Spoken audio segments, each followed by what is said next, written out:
This is our VH1 era. From the Isle of Previously. Conspiracy theory. Doo-doo-doo. I'm on Sexy Watch. Goal Watch. Clone watch. Tyron. Read alert. Tyra 2 list. Double. Captions crunch. It's so nice to wear. You want to wear that top? My hair bill. Working models who are working. It's good, it's round. 24. Hello, everyone, and welcome to another exciting episode of Pod Lead'em. That's Top Model Podcast spelled backwards. I'm pushing through. My lips gave up, but my voice didn't. No, your heart, your spirit did not. My name is JW Crump, and Liberty got the best video this week, and I do not feel safe. I'm Lex Basile Price, and my trademark style is nothing. And I'm Hannah Jane Ginsburg. And when you get back home, you're gonna have lines. And this is, of course, Cycle 24, Episode 4, Beauty is Drama. Oh. Which, you know what? Pretty good. The beauty is thing isn't the worst. I said that. Yeah, I know. It's just, I wasn't as convinced as you were. Sure. And now I'm into it a Maybe little bit that's more. because, peek behind the kimono curtain. Ooh. Because we I'm didn't concerned know. about what sounds your curtains are making. I'm concerned about the kimono. Ka-chung, ka-chung, ka-chung, ka-chung. Ooh. So because woo. Because we were not sure about Hulu, I made sure to look up all the title names and write them on a piece of paper Sure. in case we needed Sure. them. So Nice. perhaps I was better with it because I got a fuller picture of the titles. Yeah. One day, deep into the future, your ancestors will go through your effects and they'll find that list and be like, what was this? This What is poem. this? Your text. These were a great grandpapa Lex's rules for life. But I, of course, had to retitle it despite all the praise as the girl who really does make this her own. And if you make it your own, you can become part of the Lead'em Pod and even put a fake name, like our latest sponsor, Hey Girl Hey. We know what Are their you real Simone? name is. Are you a clone? Are Do you want a to clone that donation and make it twice? Ooh. You could double. That You know donation. what? That one wasn't That was bad. pretty close. Yeah. We're better when there's money on the line. Yeah. Become part of the Lead'em Pod by clicking the clicks in the description. And if you want to do something for freezies too, you can just leave us a review. We have a new one that's a Tyra 2 list from Sarah Bobera. Oh, Ooh. Thoughtful, hilarious. A 2 list, 5 stars. great. I love that Perfect. review. I do like how often people say thoughtful. I think that's nice. I don't consider myself a very, that's not something I think about myself. So It's because we've been forced to be thoughtful about terrible things. I'm just always so impressed by how clever our reviews are. I think it really Yeah. shows just how high quality our listenership is. yeah, I wish my writer's packet was as strong as our review game is. The previously on seems to spoil who's going to be in the bottom this episode. Oh, seems to? I mean, we get a main character drop hard for this episode. I literally wrote, I guess Cora's going home. Uh-oh. Yes. They're trying to remind us of a story that doesn't exist yet because it's like the only clips we've seen of Cora. And then to double down, we have double Cora back. down. Double down. The double down. Don't eat it. That probably gives you Down, heart down, problems. double down, double down, double down, down, double down. Yeah. Cora backstory that she dropped out of nursing college to be a model. Mm-hmm. I think it's always interesting how often they hide things that the contestants have given up until it's the episode where they might go home. Mm-hmm. Like, that's a very consistent storytelling technique that Top Model likes to employ of like, this means so much to them because they sacrificed. But you don't get that early on because I think people will be like, why are they doing this? The show adheres very strongly to its own language Yeah. and letting you know what's going to happen. They don't deviate. They want to make you think and feel certain ways, and they figured out how to do it early on, and they're just going to keep doing it that way. And yet, even though it will not be a good episode for Cora, multiple people leave, and none of them are Cora. And thank goodness. Yeah. Also, was everyone just stunned by Liberty's video that they had to watch it from the balcony? Why didn't they go downstairs? I was grateful for that shot because it gave me more time to look at the art, which includes one bright red lipsticked open mouth with a tiny palm tree inside. Yum. And one dark red lipstick mouth with giant half a candy apple inside, which seemed less safe. Difficult. That big. choking hazard. Too big. And it was also where I saw that there is apparently a window from the bedroom into the foyer or the living room. That. It's very strange. I don't like how visible parts of this house are from the outside. It almost feels like the production were given carte blanche to create windows and walls that didn't need them. Yeah. This whole house feels modular in the sense that it just feels like any of it could be slidden at any time to another location. I'll also say, we're talking safety. We're talking candy apple level safety. Let me tell you, I would not lean on this thin glass railing the way they are. I hate all glass railings. As much as I love lucite objects, they're not protective. No. No, I hate it when the top of a luxury building is like, it's almost like there's no railing. Fuck off. I want the most railing. You could not adopt a child living in this house. They would come and they'd say, not safe. Yeah, I don't like that at all. I think that's so stupid. Maybe they were just really excited about how many contestants fell down the stairs last cycle and they really wanted to recreate that environment. Yeah. Clear stairs. Let him topple. This Brendy K and Vega fight is not going to go away. Nah. And poor Christiana, just re-trapped by Vega. I refer to her as Vega's emotional support hostage. Now it's in a closet. Vega just kind of finds new places to trap Christiana. Yeah, very contained. It really seems like a trap. I will say, though, at some point, this is at least a little on Christiana. Like, start hiding. Yeah. Maybe that's what she's doing, and that Vega keeps finding them because of their superpower. Yeah. The wildest part of Christiana's behavior to me in this moment is that she's wearing a leopard print bra with a sweater draped over her shoulders. Demure. Classy. Babe, just put that sweater on if you're cold. You're not wearing a shirt. It is a bad look when Christina is on Brendy K's side. I wrote Christina the evil empath. I don't know. She's definitely really hurt. Yeah, I wrote, wow, not Christina telling someone to try a different perspective and put someone else's feelings first. This is the second episode where that's happened. It's like, Christina, you have to look inward eventually. Also, I would like to say, we made mention last episode that true highlighter hair would be yellow. This hair is rapidly turning yellow. Ooh, how? And then I'll it's be not happier real. with it. It's not real hair. I don't know. How is it fading so fast? I don't know, but it is too much time squatting in the sun. I actually have a follow-up question about the hair. It's meant to be center parted, right? Yes. Yes. Because eventually Christina's tries to start side parting it, and I think it looks much worse, because then half of it's all root, and then all highlighter. Some of the contestants can really do a lot with their hair. Ryan tries out a lot of looks this episode, but I don't really think Christina can style this. I think this hair is unstylable. I think this hair is one style. Oh yeah, it's the thing it's supposed to be. It is, even though it's not a wig, it's the most wig, where it's like, it needs to just be styled and placed and not touched. I don't think it can take a different shape. I think it's just the shape it is. Well, and I think that's always a problem with hair that contains multiple different colors in it. Because eventually that just looks...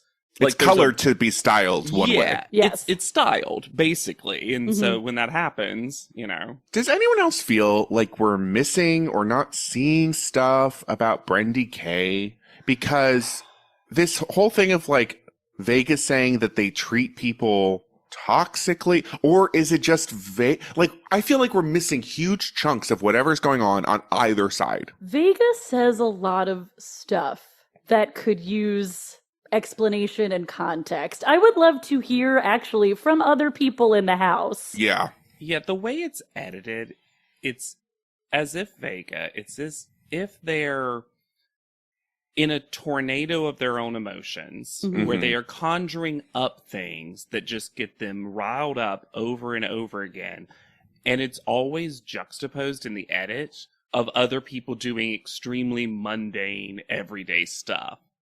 Like, the only time we even get this a little is later in the episode with them talking at midnight. Yeah, but then on the flip side, Vega will correctly, like, diagnose Brendy K in a strange way, where they're like, well, they're just also stubborn and they take pride in how hard and bitchy they are. And I'm like, I think that is kind of what Brendy K's deal is. I think Vega just has this extreme sensitivity, both for good and for ill. So they might read people really well, but they're also just way too sensitive to surroundings, to other people, to not getting enough sleep, Stimuli, whatever it is. yeah. And also, I'll say, with any of Vega's backstory that they share with us, it's a very unreliable narrator vibe to the whole thing. Even from talking head to talking head. Yeah. My greatest question, the thing that I want to know so much about that nobody is elaborating on, is Vega's upstairs, downstairs conspiracy theory. Not the downstairs girls. Tell me more girls about hating upstairs, Vega. downstairs. My biggest question is where, and there's multiple reasons for this, where does Liberty live? Because Liberty seems like an evil downstairs girl, but Vega, they also later complain to Liberty about the downstairs. Just like her political alignment, we will never be sure where Liberty stands. Liberty stands for freedom, and that's all. Liberty says, yes, I'm with the right. I mean, down. Down. Whatever. Upward, not backward. Forward, not upward. Upward, forever spinning. No, forever twirling. Twirling towards freedom.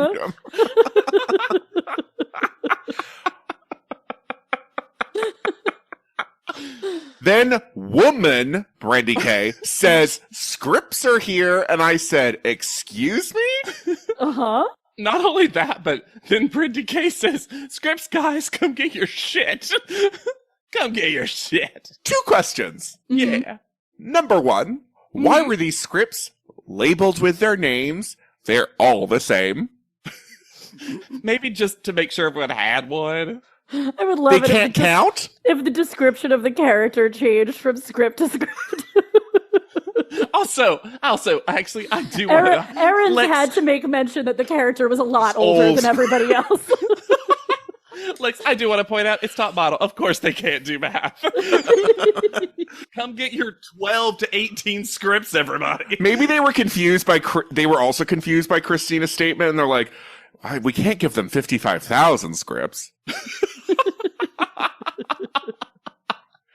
This was such a weird way to introduce a challenge. That was my second question. Yes. You get the talking head from Brendy K being like, I was so stoked when I found out we were acting. And I was like, did you find out? When? How? And then I said, is this something that always happens or happens more often than we know, where at the end in panel they give a little peekaroo to the next thing? New Tyron alert. Yeah. Last panel, unseen footage. That's had saved to be, that only would for be a recap. a double Tyron, a little double-decker bus of a Tyron. Also, I was not excited to see this outfit again, especially from the back. Not better. Okay. I do like when they're given plenty of time to memorize lines. Yes. Which is all the more funny because this script seems so short. But it's And also yet- long. But also, so many of them don't memorize these lines well. That's because, I'm going to say, while it seems short for a 2-person scene, when we see the scene, it seems like they're the only ones that speak. Oh, well, sure. Yeah. There are also some lines that are not written how a human would say words. Nope. Oh, from the person who did Glee American Crime Story at Empire? We don't know that he wrote the script. He didn't write them. No. Then when they go to say, let's He practice. famously worked on this show. Is there a person who we all know? The the script is about to be crazy cuckoo when the practice line we see is, I don't want us to be divorced. I want us to be unhappy, like the other married couples. That was what I wrote down. Do they know it's a comedy? Even before I saw the director and the credits, I was like, this is the most Ryan Murphy ass script I've ever heard. But like early Ryan Murphy. It was giving Popular. Yes. Oh, The late, great. Popular. Mm-hmm. God, I hate that show never got a real DVD release because of all that music in it. And then when they said Poppy, I just wrote, oh, no. You could tell almost every contestant doesn't want to say that line, too. Uh-huh. And when you hear the line before, so much worse. Oh, yeah. Y'all, did some of these contestants seem to you like they had never seen a person act before? Like they were too lost about this challenge? It's because everyone's favorite show is Empire, and we all know how Empire was directed to be. But no, Not real. I don't even mean that, though. I mean Cora being like, what is a character? That, okay. Let's Why talk. is- Also, I why found out is- that Popular is on DVD. $7, baby. Ooh. Yay! Well, I all know that, what like, someone's doing nondescript 3 days music. from now. Yeah. Oh my gosh, I bet it is music replaced to... Daria level. Let me tell y'all, if you want some fun, and I don't want to cut you off, Lex, but if you want some Yeah, I was fun done. music replacement... What? What did you say? Oh, I was done. Oh, sorry. I thought you said you always do, and I was like, how dare you? Beauty is drama, I guess. Music replacement. Watch the HD remaster on, I think, Prime of Baywatch, because that show is famously montage music heavy. Yeah. And apparently they had to get one person to recompose over 300 songs. Wow. Was there a And- song in every episode twice? Yeah, but I mean, it's all montages if you watch that show. And That's they true. didn't pay David Hasselhoff for his song, so even when he's singing, they replaced the music. Oh, Smart. my God. Smart. That was I smart. Did pay appreciate the them. Beach Boys, though, so someone's available. But to my earlier point, both Ryan and Cora seem too lost in this challenge. Like, Yeah. just go say some lines with some feelings, and you might not be good at it. Not everybody has to be good. No. But the complete bafflement was strange to me. Ryan very specifically seems to imply that she doesn't know how to get into a character. Almost as if she, to your point, doesn't understand the concept of acting. Yes. Because it's okay to be like, it's okay to be Tatiana Cycle 23 style, like, Yes. I'm going to be bad at this. Mm-hmm, for sure. Oh, for That's the sure. self-knowledge. But to be Yeah. like, acting. How? I play a character. And it's not my name, but another name that's Wait, not mine. I'm reading the lines of woman, but I'm Ryan. I And don't I like love- this. I love this whole episode. The show. Whenever someone in a judging position has to talk about what's going to happen, the emphasis on words versus no words, the very careful emphasis is so funny to me. Yesterday, you had words. Today, there will be no words. And yet you will still do something. You will still communicate. If only we had a top model winner who communicated silently. So Stacey McKenzie's here. Why? Stacey I McKenzie love just to see knew her, Miss J, but basically. Like, yeah. who just... Well, we know that the others are bad at this. So New challenge queen. I will say, I think this is the most fun Stacey McKenzie's ever had because she was living her best life watching these auditions. Oh, yeah. Stacey introduces Anthony Hemingway, the director. He is said to be like, oh, he did American Crime Story. He also was an assistant director on Oz and The Wire. And he does a lot of executive producing, like the I'm pretty sure canceled True Lies TV show. So when you go to his Instagram, the link in bio is for a documentary that he's producing that they're trying to get funded called Sugar Daddy, which is about the effects of sugar on the Black community. Oh. And the description of this, the synopsis, features an incredible example of somebody over-explaining something that's extremely common. And this isn't like when I say, everybody knows about this, right? And it's a super niche experience. Yeah. Sure. This is actually universal. And I'm going to read this paragraph to you right now. Sugar, yummy and sweet. To youngsters, sugar, most widely associated with candy, a sweet confection of which sugar is the main component, represents a fun, tasty dance across the taste buds. Chocolate, lollipops, and assorted desserts are laden with sugar, pretty shapes, and fun colors to enhance the taste response, keeping eaters begging for consumption. We also had to explain what eating was.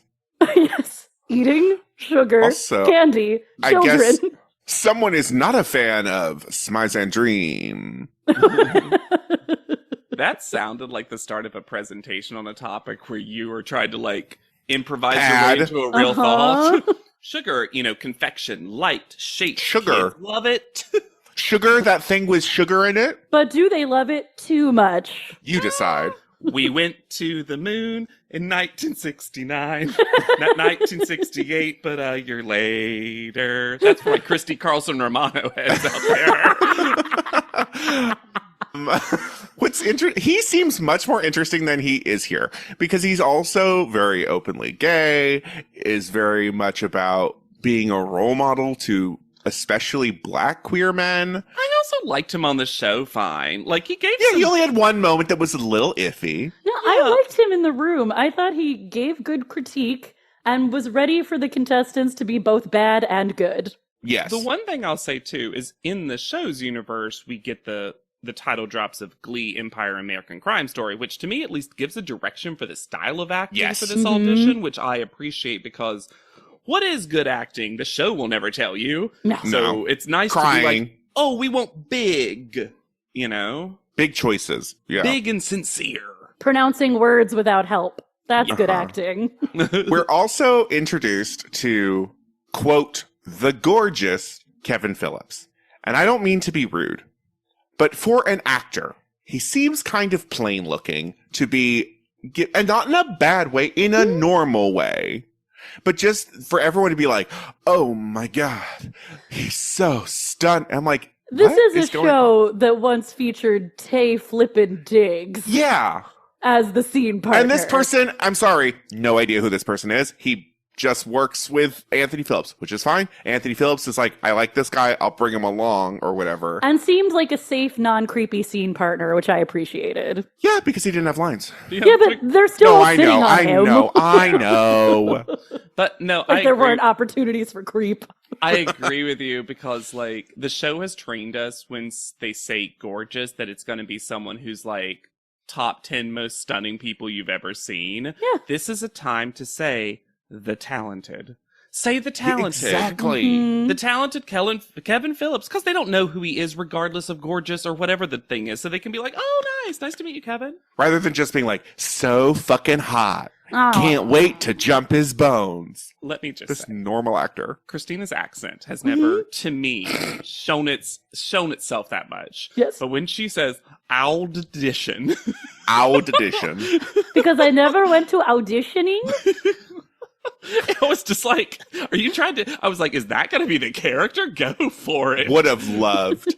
The prize is a speaking role in an Anthony upcoming project. Spoiler alert, that never happened. No evidence. Look, projects lose financing all the time, I miss our days, and I know it's been a million cycles ago where we actually got to see them go off and do their little bit. Yeah. Let me have on it. Veronica Mars forever. Kim! So surprisingly competent. Let me talk about a little person named Jennifer Cooper, cast director. Star of the episode, Jennifer Cooper. Who does get a tie rod, but just appears at some point. First of all, I was like, I'm going to look this up and they're going to have like maybe an interesting show they worked on. Little did I know, I did the math and she has been the casting director on over 800 episodes of television. Wow. It's and that the amount of projects that this star has cast is crazy. Procedurals, dramas, rando projects. It seems just like to have really found her niche in remakes of 70s shows. yes. MacGyver. Casting director who is casting. Mhm. I have never seen something. And also gave actual critique during this. Yes. Helpful. Made people better in the room. Yeah. My favorite thing about Jennifer Cooper, though, is I had to take out my Magic 8-Ball and say, will she ever be amused today? All signs point to no. But your 8-Ball was wrong. She was not amused. She mouthed amazing to Stacey McKenzie.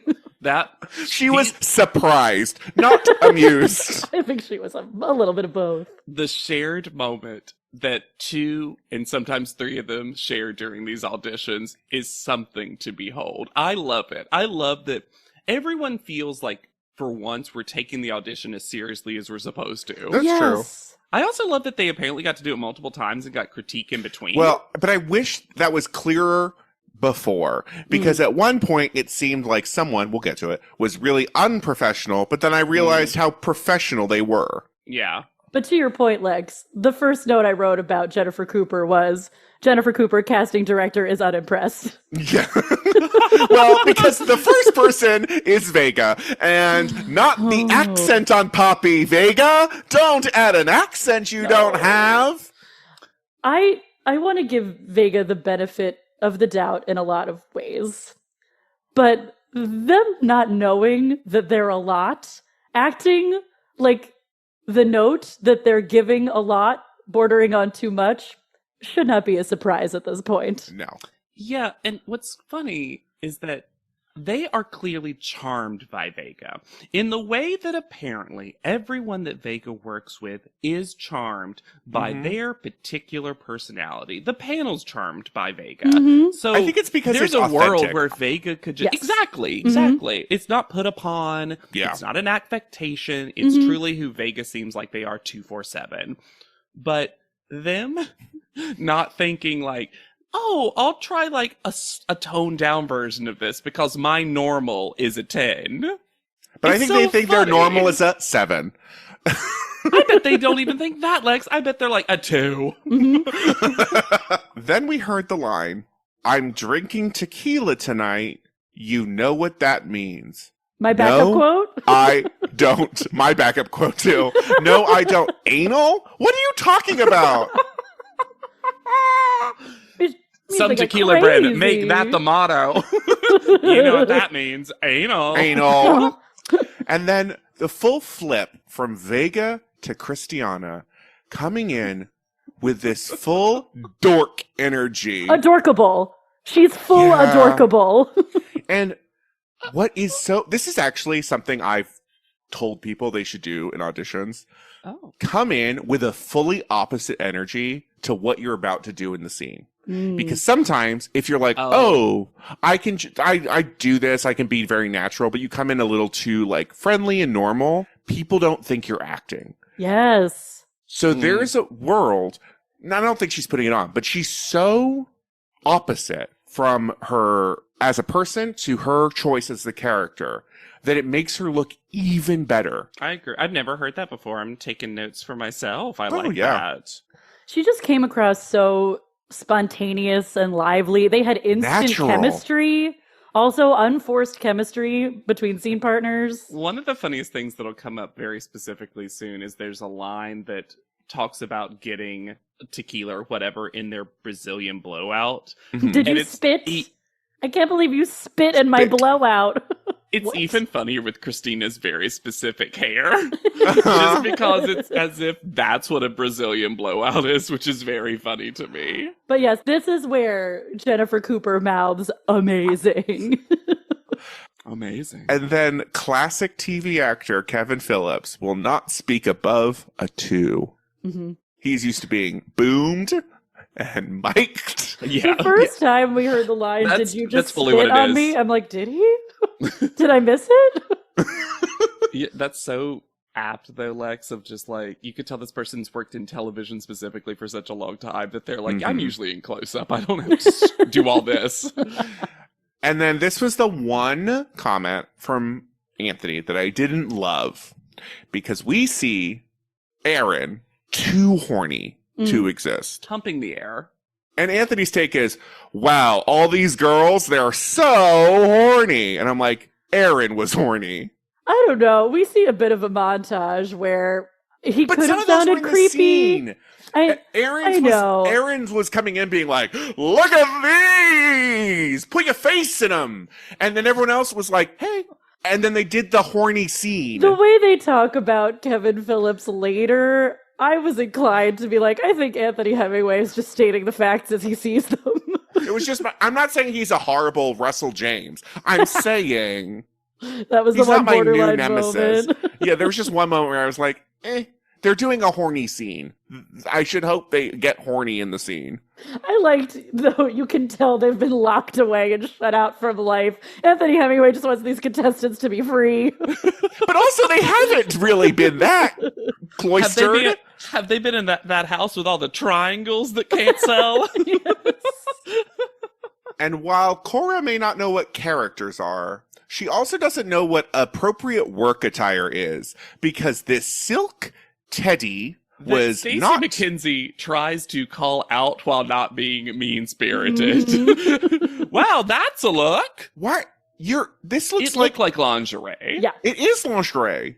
It was a very specific to me 90s slip dress that every like bad girl coded character wore in a Lifetime movie made in the 90s. Yeah. You don't wear that to work, especially No. you knew you were coming to act. To an audition? No, that's Oh, wild. that's true. The funniest thing about that pent-up sexual frustration voiceover is after they make the incorrect choice to cut to Kyla being so bored. And I'm like, Kyla's not the person to cut to after that. Kyla's probably being pretty darn professional. And then Tiny Terror calling line at the top of the scene. I guess we know who has acted before. I called this the sucky montage that features Cora, Gina, Christina, Rio, and Liberty just biffing love lines. Christina holding on to her two little pieces of hair in the front and just like staring back and forth between the two of them. It was so funny. You know what I'm a little sad about? And maybe we just didn't see it and she was better. I thought Rio would have been good at this. And we got very little Rio. I wonder if Rio tried too hard. I wonder if Rio put like a character on rather than if Rio just kind of played it like Rio. I think would have. That's funny because my instinct was to be like, I wonder if Rio is too cool to do like a semi-embarrassing scene, to commit to it. Yeah, I want to see more because I was like, oh, they're so, like we've talked about, they're such a good narrator. They're so good at communication. I was like, maybe they'll be like really good at getting this together. They might also just be kind of bland at it because of that, though. Also true. And then this is where I needed to know that the models were getting notes. One specific note, in fact. Because when we see Shanice, we only see the second go, clearly. Because the way the show presents it is Shanice is like, I'm not going to learn these lines. I'm just going to rewrite the script. And I was like, wow, Kevin, really? This is where Kevin shined because Kevin just went with it. Then we learn that they were told to make it their own. Yeah. And from that standpoint, I thought this improv was incredibly impressive. Yes. Well, here's specifically why it's good. Because she's still being a very good scene partner because nothing she is saying is making it difficult for her scene partner to have to, on the fly, quickly, completely rewrite their lines. And she's making it personal to her in a way that's not distracting. Yes. And within the confines of the script. Exactly. It doesn't change the essential concept. Context. of the scene. You could have changed any of those instantly back to the original language, and it wouldn't have necessarily changed any of the choices that Shanice It was just details, not context. Yes. Yeah. She would have been my winner, honestly. I was so impressed with how good I she was was very here. surprised she wasn't. I was surprised that because it seems set up for her to win in the edit, and also I thought it taught a nice, valuable America's Next Top Model-y lesson of like, be yourself at the end of the day. Yes. Yeah. But who was expecting another Amber Rose mention? I wrote the little note, can't believe we have to suffer through another Amber Rose shout out. She really was a thing. I guess so. So yeah, basically Christiana and Shanice were the tops, obviously. Yeah. And Christiana wins by a Inuit kiss. Which Shanice is like... If you just said nose boop, we could have cleared up offensiveness and confusion. Well, sure. I didn't always know thought that language was used for eyelash kisses. I did too. Yeah. No, that's a butterfly kiss. Oh, right. Yes. I think in my fam we use those interchangeably. Oh. Yeah, butterfly kiss is like little eyelashes on your cheek. Mm-hmm. But I was both like, Shanice, like, what? You don't know what that... I love that Shanice's takeaway was like, we could have kissed. Yes. And that would have made me win? I want to believe that, to give Shanice no credit. Please don't. That Shanice is like, is that where Christiana's from? What? That's how she personalized it. Let me just say, we've all been big fans of Christiana so far. I didn't love I did it? Another challenge? Everyone, did you hear? Christiana, a front runner? I guess. It's getting a little too aw shucks for me sometimes, where I'm like, that's gonna maybe make people feel negatively towards you. I also suppose I do see where she's coming from, though, in that she is like both a curve girl and... a dork. By the show standards, old as hell. Yeah. Fat and old? Wow, can you believe? Me winning with these handicaps? And this hair, it's never brushed. Who am I? An acting teacher? Have you seen my clothes that I wear to panel? How am I winning? Maybe this is the same thing that happened to me on Nile Cycle, where because I know they do so well the entire competition, I'm just like, all right, dial it back. Guess we what? get You're it. gonna You're keep great. doing well. This is boring for podcasting. I need failure to sustain my laughter. And then Vega traps Christiana again. Intertwined on this bed. Intertwining limbs. This was a new lore drop, right? That there's this little creepy whisper siren. Tyramel. And she's really acting in this one, huh? I have a conspiracy theory. Do. And this is my first conspiracy theory that ties into my Lex is Sandra math. This is your moment of the day. Okay. I don't think Sandra wants to run if she doesn't have to. And I think she's timed out the tire mails to be like, oh, I'm already on the couch. I guess I don't have to run. I love that. I do love that. Because I feel like that's what you do at the house. Be like, okay, there's usually, 243? All right, well, All right. I'll find my place that I like. Ooh, let's position for the camera. Tyramel! Tyramel! I'll yell it because it's so quiet. I mean, I've been thinking about it, and you are going to scare the hell out of me, but still be fierce. Wink. And then concerned wink? Yeah. To which Brittany K immediately responds, zombies, making Christiana go, not zombies, please, please, please.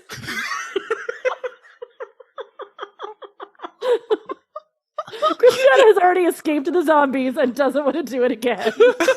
That's what the hair tells us. It can't happen again. It can't happen again. That's how I got trapped in that haunted doll to begin with. No, Christiana, not Christina. Oh, I'm sorry. I heard Christina. So funny. Let's talk about something. Because I think it's very odd that the Vega that we know now, and I know that people change, have different chapters. I find it odd for them to say that they never felt noticed. Because the Vega of the current competition can't stop being noticeable. I wonder if it's an Ali Sheedy in Breakfast Club vibe. If they were so weird that they didn't really have friends and then they got really quiet. Like, there's always that kid that's like, or Vega didn't think they were being noticed, but everyone knew who Vega was. So I dealt with that a little bit where like I went into my shell because I was so bullied. But then I'll meet people that are like, oh my God, like you were my favorite person. And I'm like, I don't remember your name. Interesting. I think Vega also speaks about this specifically in the middle school era. And it seems like it stopped after middle school. So I wonder if they came into themselves in high school or found their friend group in high school and their personal style and things like that. Which is a common experience for a lot of people. They could have gone to a high school that wasn't necessarily just filled with the same people they saw through elementary and middle school. That's what happened to me. I mean, I had some friends in elementary and middle school, but high school is when I first started being like, oh, there's more people. And part of that for me was there was also more opportunities for like moving clubs classes, and specific classes and stuff. So you kind of like were paired with people who might have a similar interest. That's fair. It's just, it's a tough narrative to sell based on the 4 episodes that we've gotten with Vega, to me. It's also, Vega does not give us enough specifics. Vega speaks in such generalities that it's very hard to figure out exactly where they're coming from or what has happened to them recently. Yes. Yeah. So now we have to talk about one of the least fun things. Ooh, boy. I was not prepared for this episode to take a sudden hard turn to the heartbreaking. Kyla and Rio were also not prepared for this turn. No. Not prepared, but I thought handled pretty well. Yes. Handled incredibly well. Yeah. I was thankful that those were the 2 other people in the hot tub. Yes. I was about to say, of all the 2, Kyla and Rio are probably incredible friends to their friends. This is what this says to me. And also, Rio's got the bona fides from Brindy K interactions and everything. Yeah. So they're all in the hot tub, and Rio was like giving advice to Ryan about like, well, I think what they want is like different faces. More expressions. Clearly we're in the middle of a conversation where Ryan's expressing, I'm not doing well. I don't know how to do it. And it seems like at first they're talking about confidence and just activation. Well, and we see, they're like, okay, give 3 faces. And then she goes, the same face 3 times with a weird blink as a reset between each one. The camera shutter.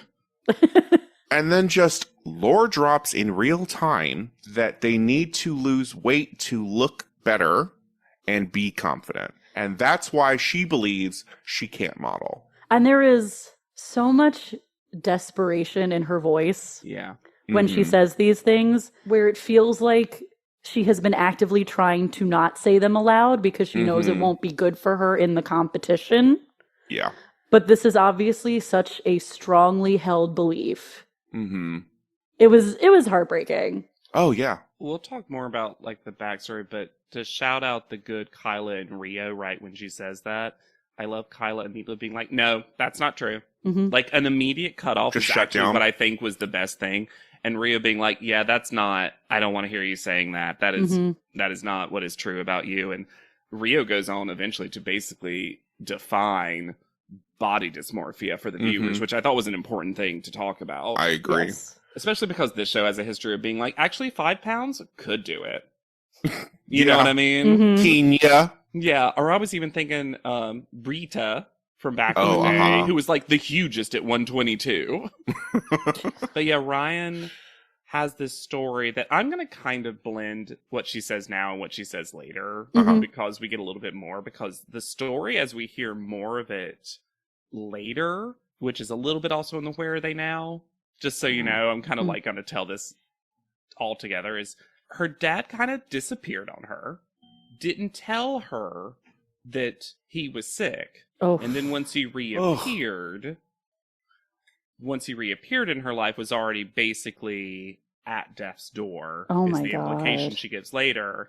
And so she didn't know what was going on. I think he was trying to protect her from, in case nothing bad happened. I'm not going to question his parenting. I think that's just a choice he made. Mm-hmm. And then she describes it as he flatlined when she was 15.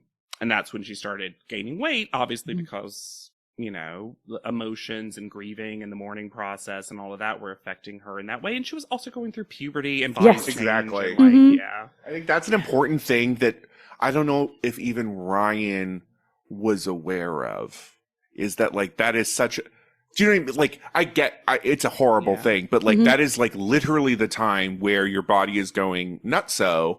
Oh, I would Out say of that your it's something that we as a society don't talk about enough generally, is how the human body changes over the course of your lifetime for everybody. Well, one thing I'll say too is that, and stop me if this is too much, but I think one thing that's happening with Ryan potentially is that because the weight gain started after her father's passing, she now associates being heavier with being sad, being depressed, being grieving. So if she's not, She won't feel those heavier, if things. she's not got the weight, but not only that, but she's like, but happy people aren't big. Yeah. Yeah. If no, you're big, it's- you're going through something, and that's okay. I was big when I was sad, and that's fine. But if I'm not sad anymore, I need to have not that body, you know? she is wrapped it all into that time in her life, the feeling she was feeling, the person, like the death of her father, like it And all she was is clearly wrapped up. very close to this father, too. Yes. Yeah. So it's like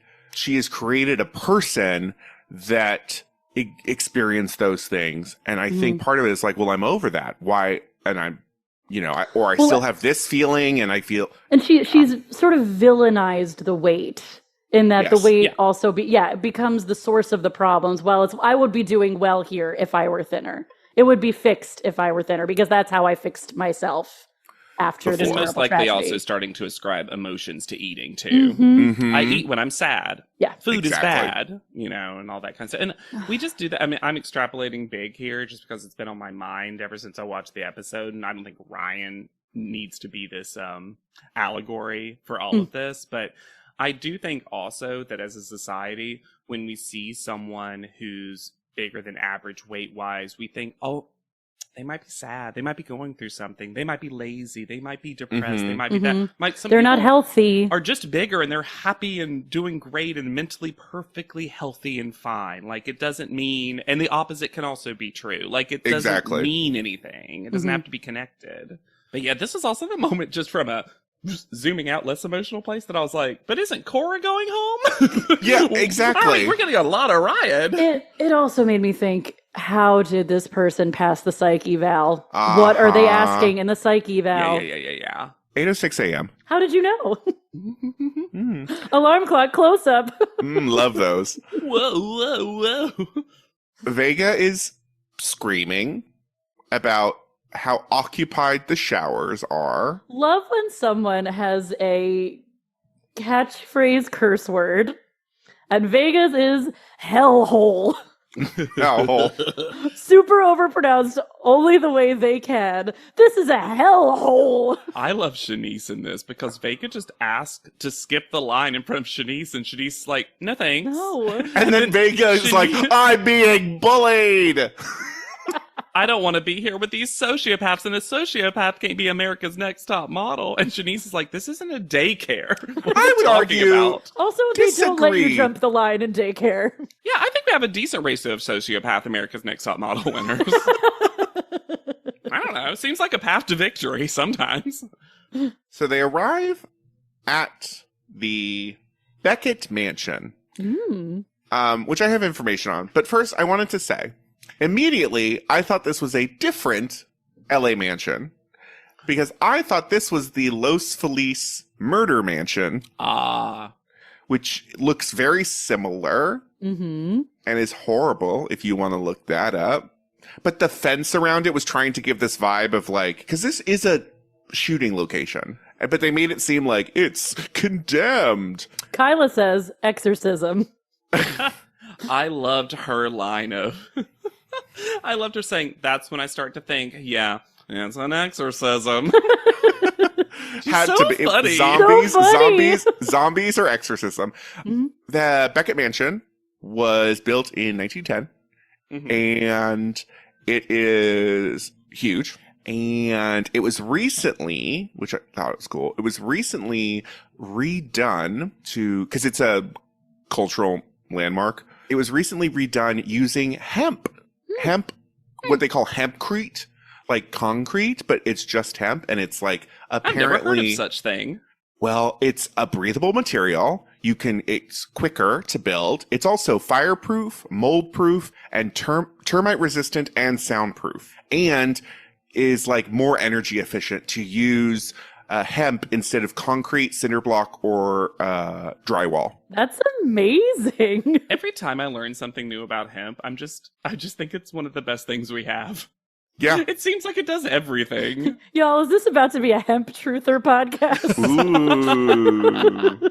Come on, hemp heads. Let's get together. I never thought I would say this, but Drew Elliott here kind of made me miss J. Manuel. Mm-hmm. No, I feel you. I've Because actually felt that once or twice already. Drew is so not here to have fun or do a bit.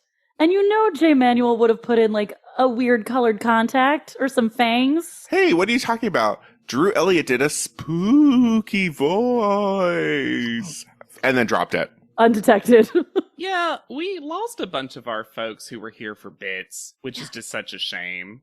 And he's not fun enough to make up for it. No. Yeah, like we truly, for as many criticisms as we lobbed, rightfully so, over many, many cycles, the pairing of Miss J and Mr. J really was something the show just magically got, you know? Just really nailed it for the most part. They're told that they're going to be silent acting in a photo, and they're either going to be scared but fierce or scary but fierce. It seems like we don't know that those are two different words. Nope. The intro is a word salad of Tyra level proportions. Because this is what Drew Elliott says. Twisted horror is at the forefront of pop culture. Lady Gaga made a fashion statement in American Horror Story, paying homage to the trend. What? What? She played a vampire. She Also, acted they show in a a normal little television picture. show.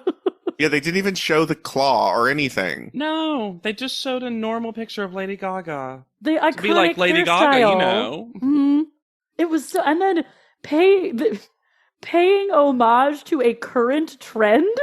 So she's participating in the trend. You can't pay homage to something happening. No, You know what? I'm nostalgic for the future. It is a great album. Then we are introduced to Molly Shannon in Goth Talk. I'm sorry. B. Aukerland, fashion activist.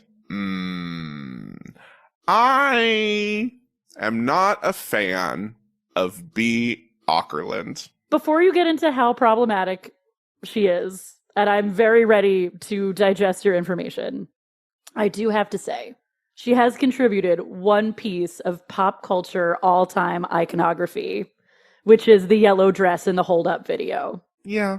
She's done things. Major, iconic, pop culture, fashion, music moment. Instantly recognizable. Yes. So she moved from Sweden to LA at 13 or 14. She doesn't remember. She's like Tyra. And started, like, her neighbor was a photographer who worked with drag queens, and that's how she started her career. The problem is, number one. That was some of your best voice work ever. Thank you. I mean, I get it. Most of her work is with her husband, who's a director. Her website is one of the worst websites I've seen. That font choice is wild. The font choice that's not consistent. And also, you know how you're told, like, on a resume, you should, like, only put, like, start taking stuff off? Mm-hmm. Not be Ackerland. Also, the top of the resume is feature films, and you've not heard of a single one of them. Also, they say they're a fashion activist. What does that mean? That means they don't like the term stylist, so they're an activist. They don't do anything activisty. The most activisty thing they do is they have a dog.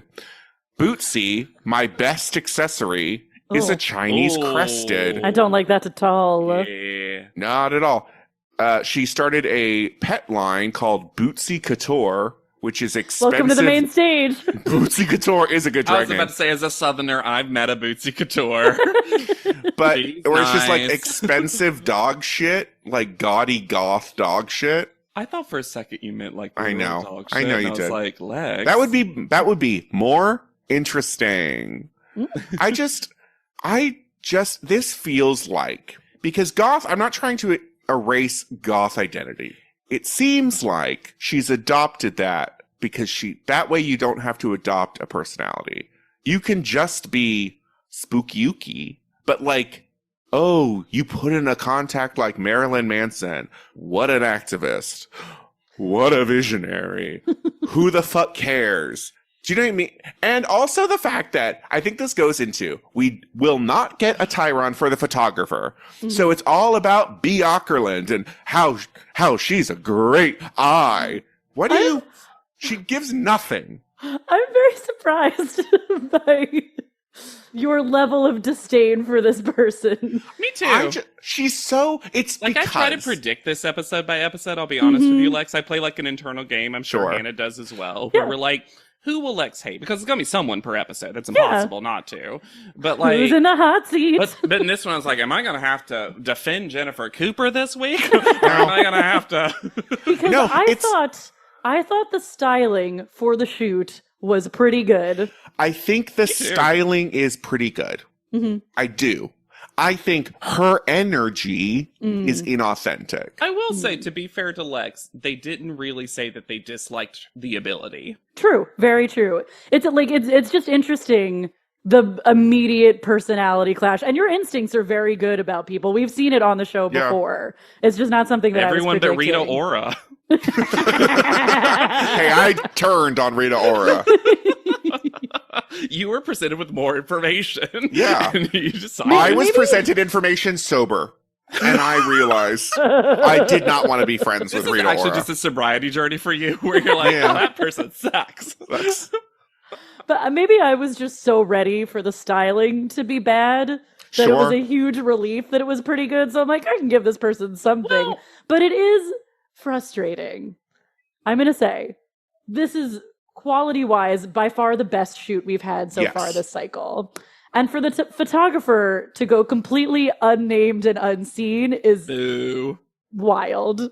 Offensive. yeah, offensive. hmm I'll say, and I get that part of it was just to make television, but the phrase today's shoot is about torture, pain, and none of my looks are comfortable, they didn't seem that uncomfortable. No. It just seemed like a lot.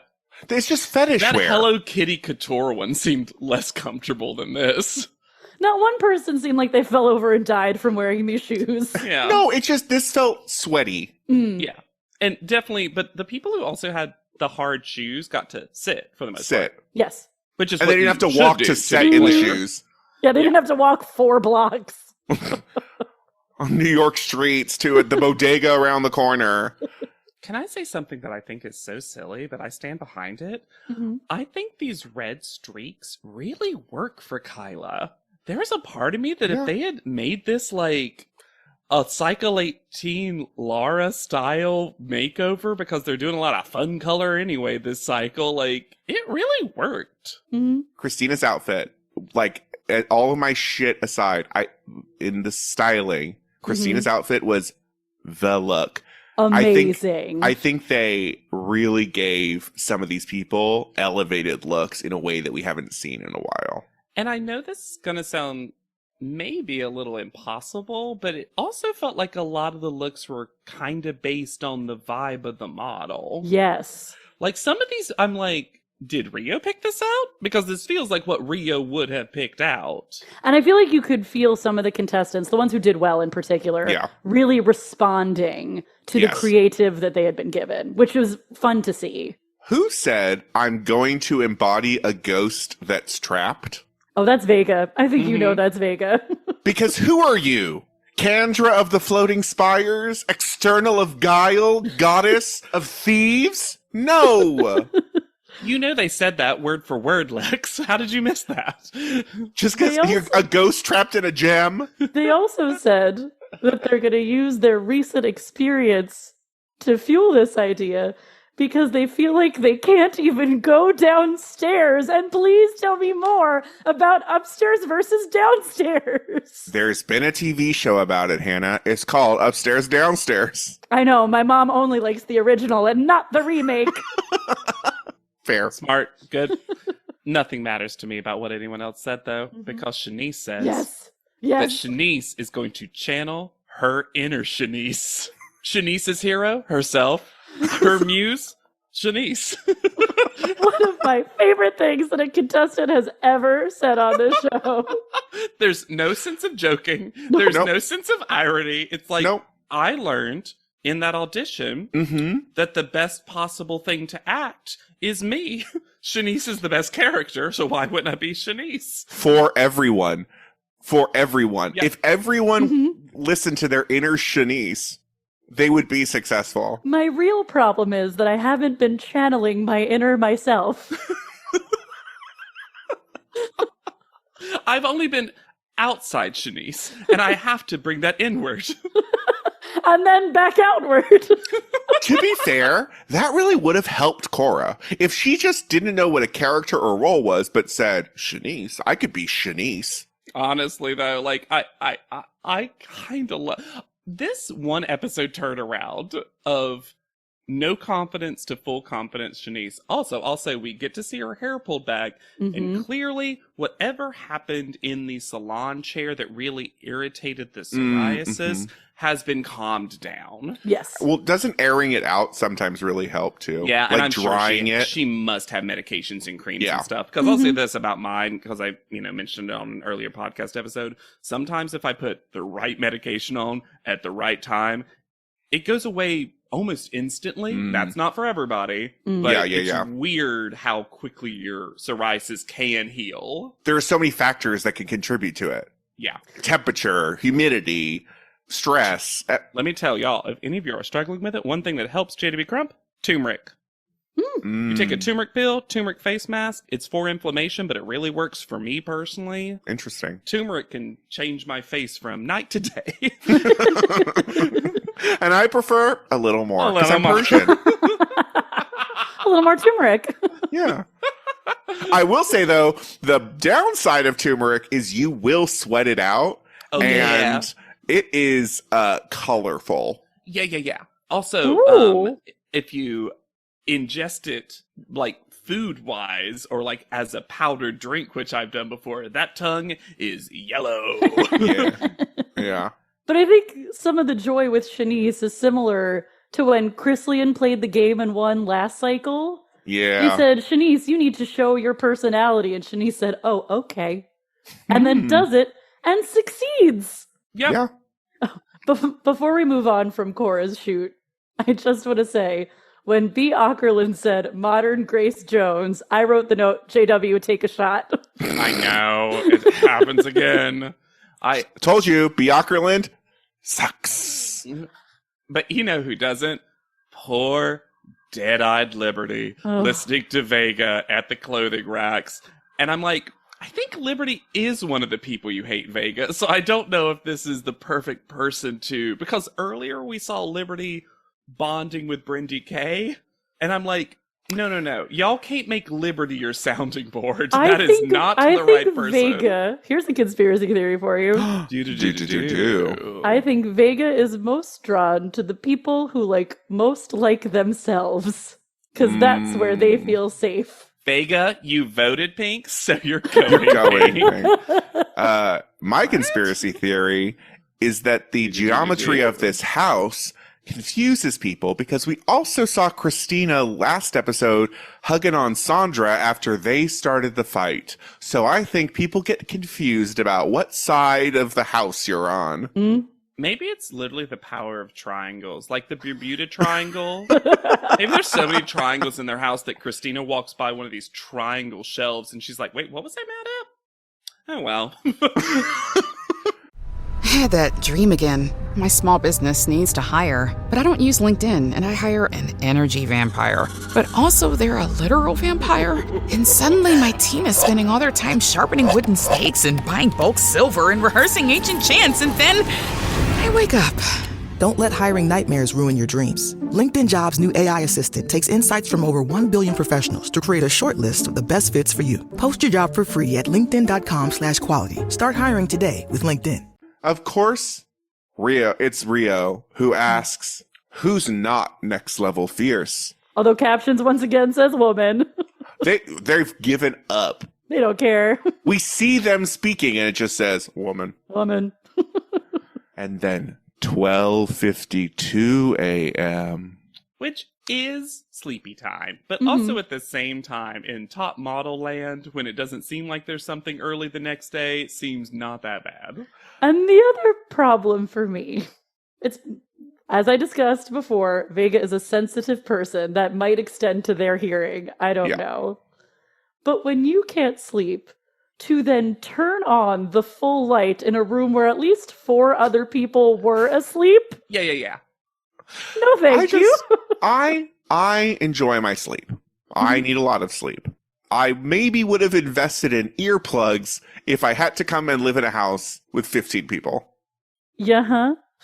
I wear them almost every night. I'm a light sleeper when it comes to sound. And like, it's so frustrating with Vega. And maybe they're because not allowed for drama, but still sneak them in. Sure. But like, maybe it's so frustrating for Vega, for me, because on one hand, they're like screaming about some late night conversation, which seemed annoying, but like, whatever, right? Not that loud. No. But then to also They'll on the flip tire side, themselves out eventually. on the flip side, for you to know that not getting sleep gets you emotionally dysregulated. I'm like, why can't we like come to an agreement in Vega's head about these two Vegas? Do you know what I mean? And to jump to the place of these people are staying up and talking as a tactic in deeply rooted psychological warfare. And it's sick.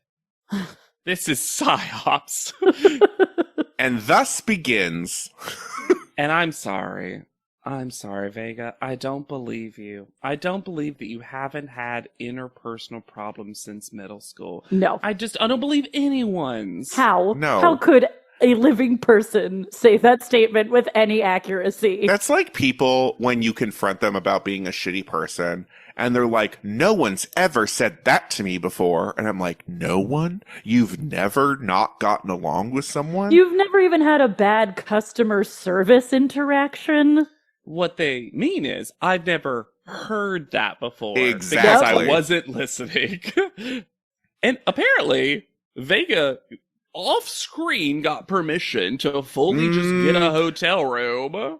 Disagree with that take. I Really? don't think permission was granted. And Or I think asked. or asked. I think Vega just decides to fuck off to a hotel. But how did they get transportation? That's what I mean. You pick up a phone and you call for a taxi cab.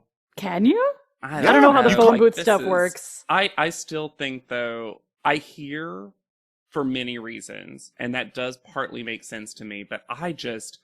Or they working just on these forced sets it. and stuff, there's Yeah. so much security, there's so many producers. Like, I don't think you could get access to the things you would need to be able to do But I all think that. I think Vega just threatened, was just like, Yeah. I'm going to a hotel. You are going to get me to a hotel. That I believe. I Yes. refuse don't think to that believe was- it was done of their I own. don't think that was permissible though. Like I don't think like that was an option that was provided. I think Well- that was an option that was demanded. So That's fair. because in what we're about to see, Vega says that they are taking themselves out of the competition.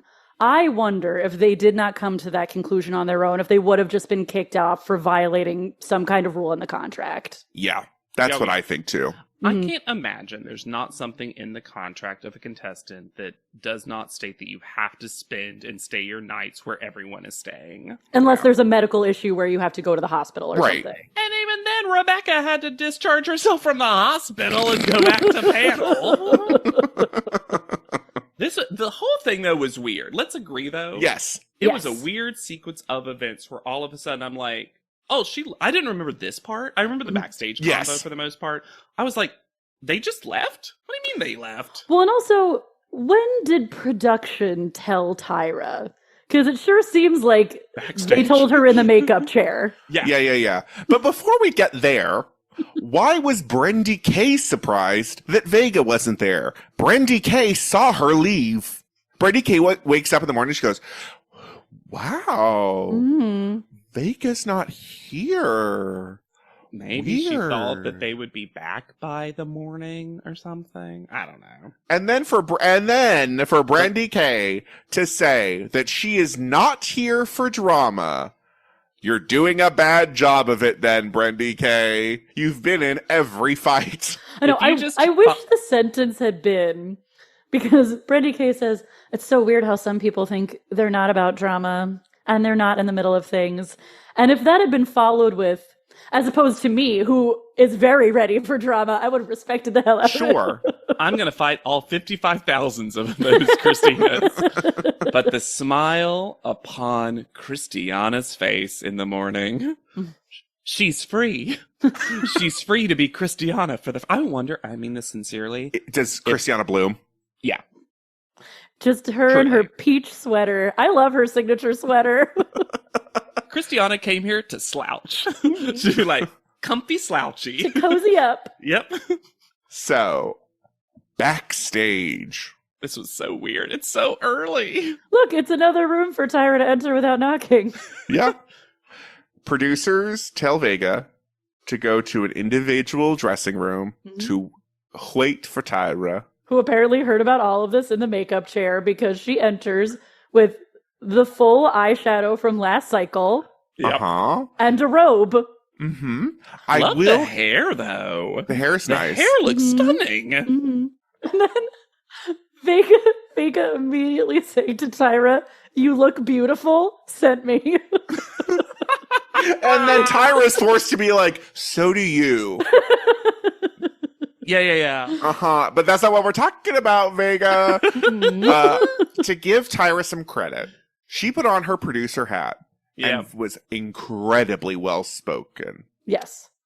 As was Vega. Start to finish, both of them handled this so well. Yes. And I'm going to tell y'all right now, I only remembered this, and I remembered it being handled pretty well, but I forgot the context surrounding it. So in my head, I'm like, why did Vega leave? I don't remember. I thought maybe someone had died or there was something else that they had to deal with. Because all I remember is this being pretty polite. I remembered this. I remembered everyone being like, well, Vega quit. And I was like, that's not what I remember happening. Vega didn't quit. Vega broke a rule and was ejected from the competition. And exunted themselves before the show could exunt them. Because there's two different talking heads where Vega's like, I'm worried. And then Vega's like, I've decided to quit. I had to say, I need to say the exact words. I, Vega, have decided to quit. Of my own volition. Tyra walks in with this very gentle energy of, so I understand, but you know you have to leave now. My generosity only extends so far, Vega. We get a mid-episode fade out. Love that they got the fade out. I love that we got a John Waters quote. Love these interesting pop cultural references from these contestants. John Waters said he's rich because he doesn't have to be around assholes every day. And I said, is that what's happening to you right now, Vega? Yes. Are you rich?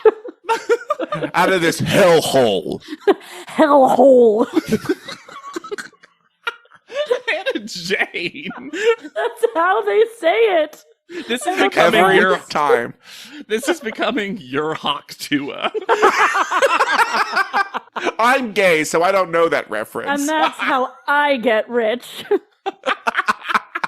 Hellhole. You want to get a pretty interesting update on Vega now? Yeah. A little break from the episode. Vega Harlan, after the show, they did a lot of modeling. Signed with Elite Model Management in New York. They were in Lady Gun, Desnudo Italia, Numero Russia. Lady Gun? Yeah. The Cut, V, Milk, Tush, Mood, Shape, Self-Service, Nouvelle Vogue, Glossbook, Nylon Japan, Got to Be, Bust, Vogue, Czechoslovakia, British Vogue. So a lot of big names. Yeah. And they've also modeled for Urban Decay Cosmetics, Yeah. Cosmo.com, Beauty Bar, Rumi Rock, Caleb, and Bond Hardware. Hell yeah. Hell yeah. Can I just say before you go on with Vegas, I miss Urban Decay so much. They had a gold eyeliner pencil that was the fucking bomb. You can still look online and people are like, I need this pencil. Urban Decay was great. It's the wet slicks of Urban Decay's products.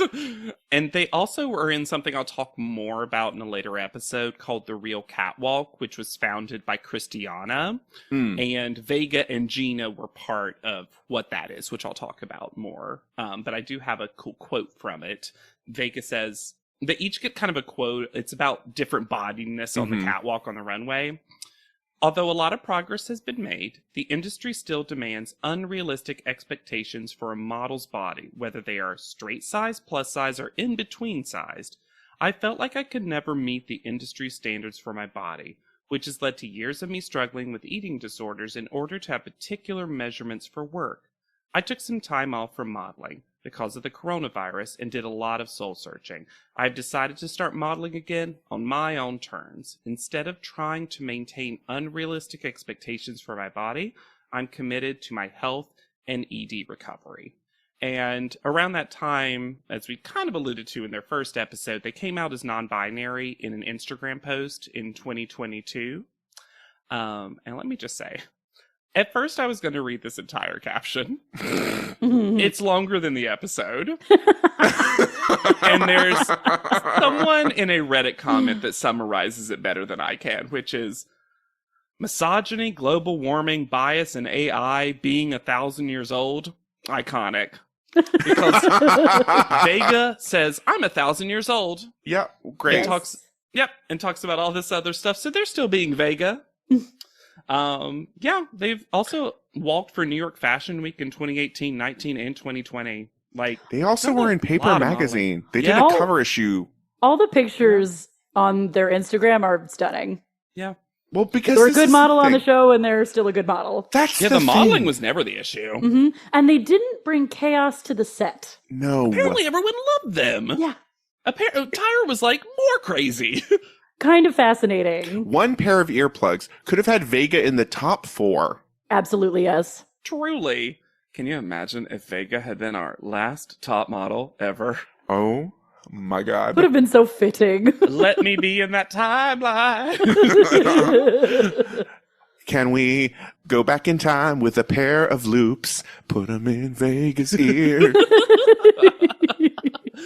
Plink, plink, shush now. Have you tried those, by the way? Yeah, they're great. If it's an earplug, I've tried it.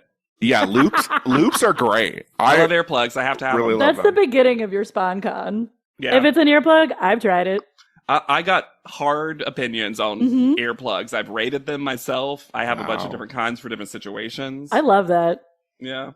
I'm the lightest sleeper. Anyone that I've ever needed to share a room with, I've been like, if you half burp, I will wake up. So I need silence, please. You would fuel my anxiety so hard. Because now when in situations where I do have to share a room or a bed with someone who I don't usually, I'm so scared that if I even half roll over, I'm going to wake them up. Sure. And you would me. I'd be like, because I'll never say anything. I'll just be awake and so tense. I was like, she didn't mean to. I am literally the opposite. I am super deep sleeper, except sometimes if I sense a person in the room that's awake, I am like so like if I'm sleeping and my husband isn't in bed yet and comes in, I'll do like a Like, Oh, I can gotcha. feel presence. I'm like hyper aware of presence, but like noises and shit. No, heavy. But creepily, I do sleep with my eyes creepily, I do sleep with my eyes slightly open. They don't close all the way while I sleep. So it's like, so people think that I'm sometimes faking sleeping. Wait, have we talked about this? I don't Because know. I sleep with my eyes open. Oh, It's a huge problem. Like I wake up most days with my eyes completely red because yeah. I'm assuming you use eye masks and stuff. I have to do a million things. I actually a lot of times sleep on my face to like force my eyelids to be closed. But if I roll over, they'll be like completely open. And I've had so many folks be like, "Do you?" And I'm like, "I know." I know. Add some slight talking, and it makes it so creepy. I think the reason I would be so scared about lying next to you, JW, is that I'm also an extremely light sleeper, and I hate the thought of somebody else missing out on sleep because I know how bad I feel when I don't sleep. So to think of myself as being the source of someone else's lack of rest is so mortifying. Friends, but not bed buddies.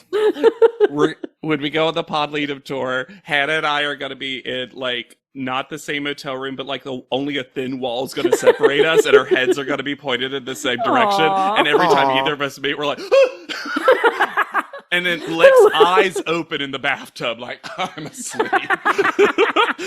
I can sleep a lot of places. I am that person. I have seen you fall asleep. Well, you've seen me also be like, "Oh right, get the fuck out, friendos." Oh, it looks like the 9:45 p.m. alarm went off. Comes out brushing the teeth. I have done that. Oh, I've done that to folks too. Like, well, guess I'm getting ready for bed. Having a dog is really helpful in those situations too, because you're Yeah. like, oh, I got to do that last dog walk. Let me tell you, one of the only reasons I would ever want a dog is to get out of first dates. I'm like, oh, gotta walk the dog. Can I join you? No, he hates everyone. To be fair, Shut JW, up. you could just say, "I have to walk my friend's dogs." All right, guess I could just lie and say I have a dog. It's a first date. What am I doing? You're trying to exactly. get out of it actively. Yeah, you're Yeah. not hoping to see this person. So we head to panel. I almost like this outfit. I What? kind of like it. What? I kind of But like the I'm black not- and white lace number. I kind of But like it. I'm not here for the see-through lace part. I hated the trim on the Sure. dress. It just looked to me like Tyra was launching a new class of clothing called business church casual. Church. I was about to say, Drew Elliott was like, church! But I really liked Ashley's 2-color half suit thing. I did too. I thought that was cool. Ashley is having a great cycle for fashion so Yeah. far. Did she finally get to bring her stylist this cycle or something? Because the makeup remains The flawless. makeup's much better. Tyra never says that Vega quit. Mm-hmm. Do y'all remember Vega? No? Christiana's face says everything we need it to. She can't hide how thrilled she is. Freedom. That doesn't mean there won't be an elimination tonight. Commercial. Then Tyra lies and says the best models know how to act as well. When have we ever seen that? You are either actor or model. Good actor or good model. You could be middling and be kind of middling in both, but you are a terrible actress. You can be a great model and a middling actor. And I would fine. say. Mhm. Yeah. Which I think Tyra is. Yes, I think Tyra I mean, well, I don't think she's a great model, but whatever. Celebrated JW in her Crump main thinks profession. Great model, middling actor. Statements my own. The statements of Lex Basile Price do not represent the statements of Hannah Jane Ginsburg or J.W. Crump or Pod Leadum or Thwarp Inc. You know who looks great at panel? Shanice. Yeah. Yeah, she really channeled her inner Shanice. On the outside. And let me say, another person who looks good, Gina brings it with this black look with the orange belt and an orange lip. Mm-hmm. Yeah. Crushes this. What style? And this is the first time that Christiana looks okay. She looks fine. She's free. What She's did happy. what curse did Vega inflict while they were there? Maybe Vega was always just nervously messing with Christiana's hair. Oh. A constant braiding, unbraiding situation. Speaking of, while we're talking about looks, Ryan's hair. Ryan So said, I'm many going to do braids. every craft available. But not brush it. Yeah, I'm gonna take 20 small pieces and style the hell out of them and leave the rest of it fully alone. And look, I'm sure that Ryan is just constantly nervously touching the feet of hair that she has. But this I didn't say it at the time, but her hair at that audition looked so stupid. It looked so dumb. There is not, once you see it in a real world casting context, you're like, oh, she's got to get rid of this. Especially with that Brazilian blowout line where it's like, was that what it is? Shanice's first. Captions crunch. They say about Kevin Phillips, he was so fine. But they captioned it to fun. I think this is Shanice's first good picture. Yep. I don't really see scared or scary, Mhm. but I think her face and body actually looked activated and pretty. I agree. I think it's a bit boring. But only a little. But only Yeah. a little. But less boring than her other pictures have been. Yes. Also, shout out to whoever lit this shoot because the lighting on the shoot is it. Yeah. And looks equally good for different people. Uh-huh. And I wonder how much was that also on the post fixing stuff. But yeah, these photos look professional in a way they haven't looked professional in a long time. I don't know if it is post because one or two of these models did not find their light and it's very clear. I'm saying I think it's a combination of really good lighting and then really good post work. Because Yes. this show is also very bad about sometimes overproducing the photos Sure. afterwards. So, but yeah, I think it's for Shanice. I think it's good. I think in the canon of the photos, it's like fine. Yeah. Middle of the road probably for that. On the flip side, Sandra is next. Woof diggity. This photo. Never before has there been a model for me whose in-person beauty is so not represented in a photo. Uh-huh. And, okay, I'll say, because I always like every choice in this set and the styling, but putting the skull The skull? between her crotch. Just turn it around. As though it is to be a metaphor of the barrenness or the death of her crotch. It's so weird. It's so weird. But yet, her left hand looks super weird too. It's like it gets kind of like erased from existence, the rest of the arm, so it just kind of looks like it's dangling there. It doesn't look like her in a bad way. She looks like someone else who is not as attractive as she Yes. is. Yeah, no, I agree with you. It's just not crazy. translating to camera. Mhm. The blocking of the eyebrows is crunchy. Oh, There's boy. like and then I'm Looks sorry. like putty. Yeah, I'm sorry. Putting nude latex that wrinkles at joints to make it look like that's her skin that's wrinkling is She so didn't get the best styling. gross. But she's also not. Yeah, y'all. Sandra cannot model. Mm-mm. No. We've I'll not be had really one good interested. photo. I'll be really interested to see when it's like, if we get an actual commercial, if she's good at that. You know what I mean? Because that Maybe. could be a saving grace for someone like Sandra. Christiana is next. She looks like a spooky Saint Lucia. You just want me to tell that story again. No, but she does. She has candles on her head. I know. It does kind of make this cool effect where it looks like the tool is like melted wax that's going all over her Yeah. or something. Yeah, I think she's the also styling is- serving. I think this photo's really good. It would not be my first. It would not be No, number my one worst. call out for me. But But I also- do think it's a cool photo. I don't think it looks like her at all, though. Like, and I get that she's No. like behind stuff, but like, I would not look at this and be like, "Oh, that's Christiana." But in a good way. In the way that Sandra's is not her in a bad way. I think Christiana's just is because not it's her. a good picture, though. Like, Yeah. But Yeah. but it's nice to see range. It feels also very old Hollywood. There's like a haunted. Yeah. Mm-hmm. Law, I've noticed sometimes puts the word "just" in the wrong place Ooh. because he goes, "I just see a girl who is amazing and fabulous. That's all. Just that. You need to say, I see a girl who is just amazing and fabulous. Like, the just needs to be... boop, boop, boop, boop, boop. Yeah, it's And then we get dangling. this charming, Oh my god, this interaction. charming exchange. Where after that, Cristiano's like, well, I'm learning on my bitch face. And they go, oh, like, do it. And she goes, bitch. It's so Beach. smiley. Bitch. Bitch. And it's also, she's giggling through it. It's not even the accent or the voice. It's just that she's like... Just back and forth. Bitch. It's Bitch. so... Bitch. It's so Miranda Cosgrove being asked what her favorite curse word is. Yes. And she goes, fuck. Oh my gosh. That's who actually Cristiano reminds me of, personality-wise. A little bit. A I like Miranda that. Cosgrove kind of person. Just like, so pleasant, but also just like, doesn't understand when something's super weird. Uh-huh.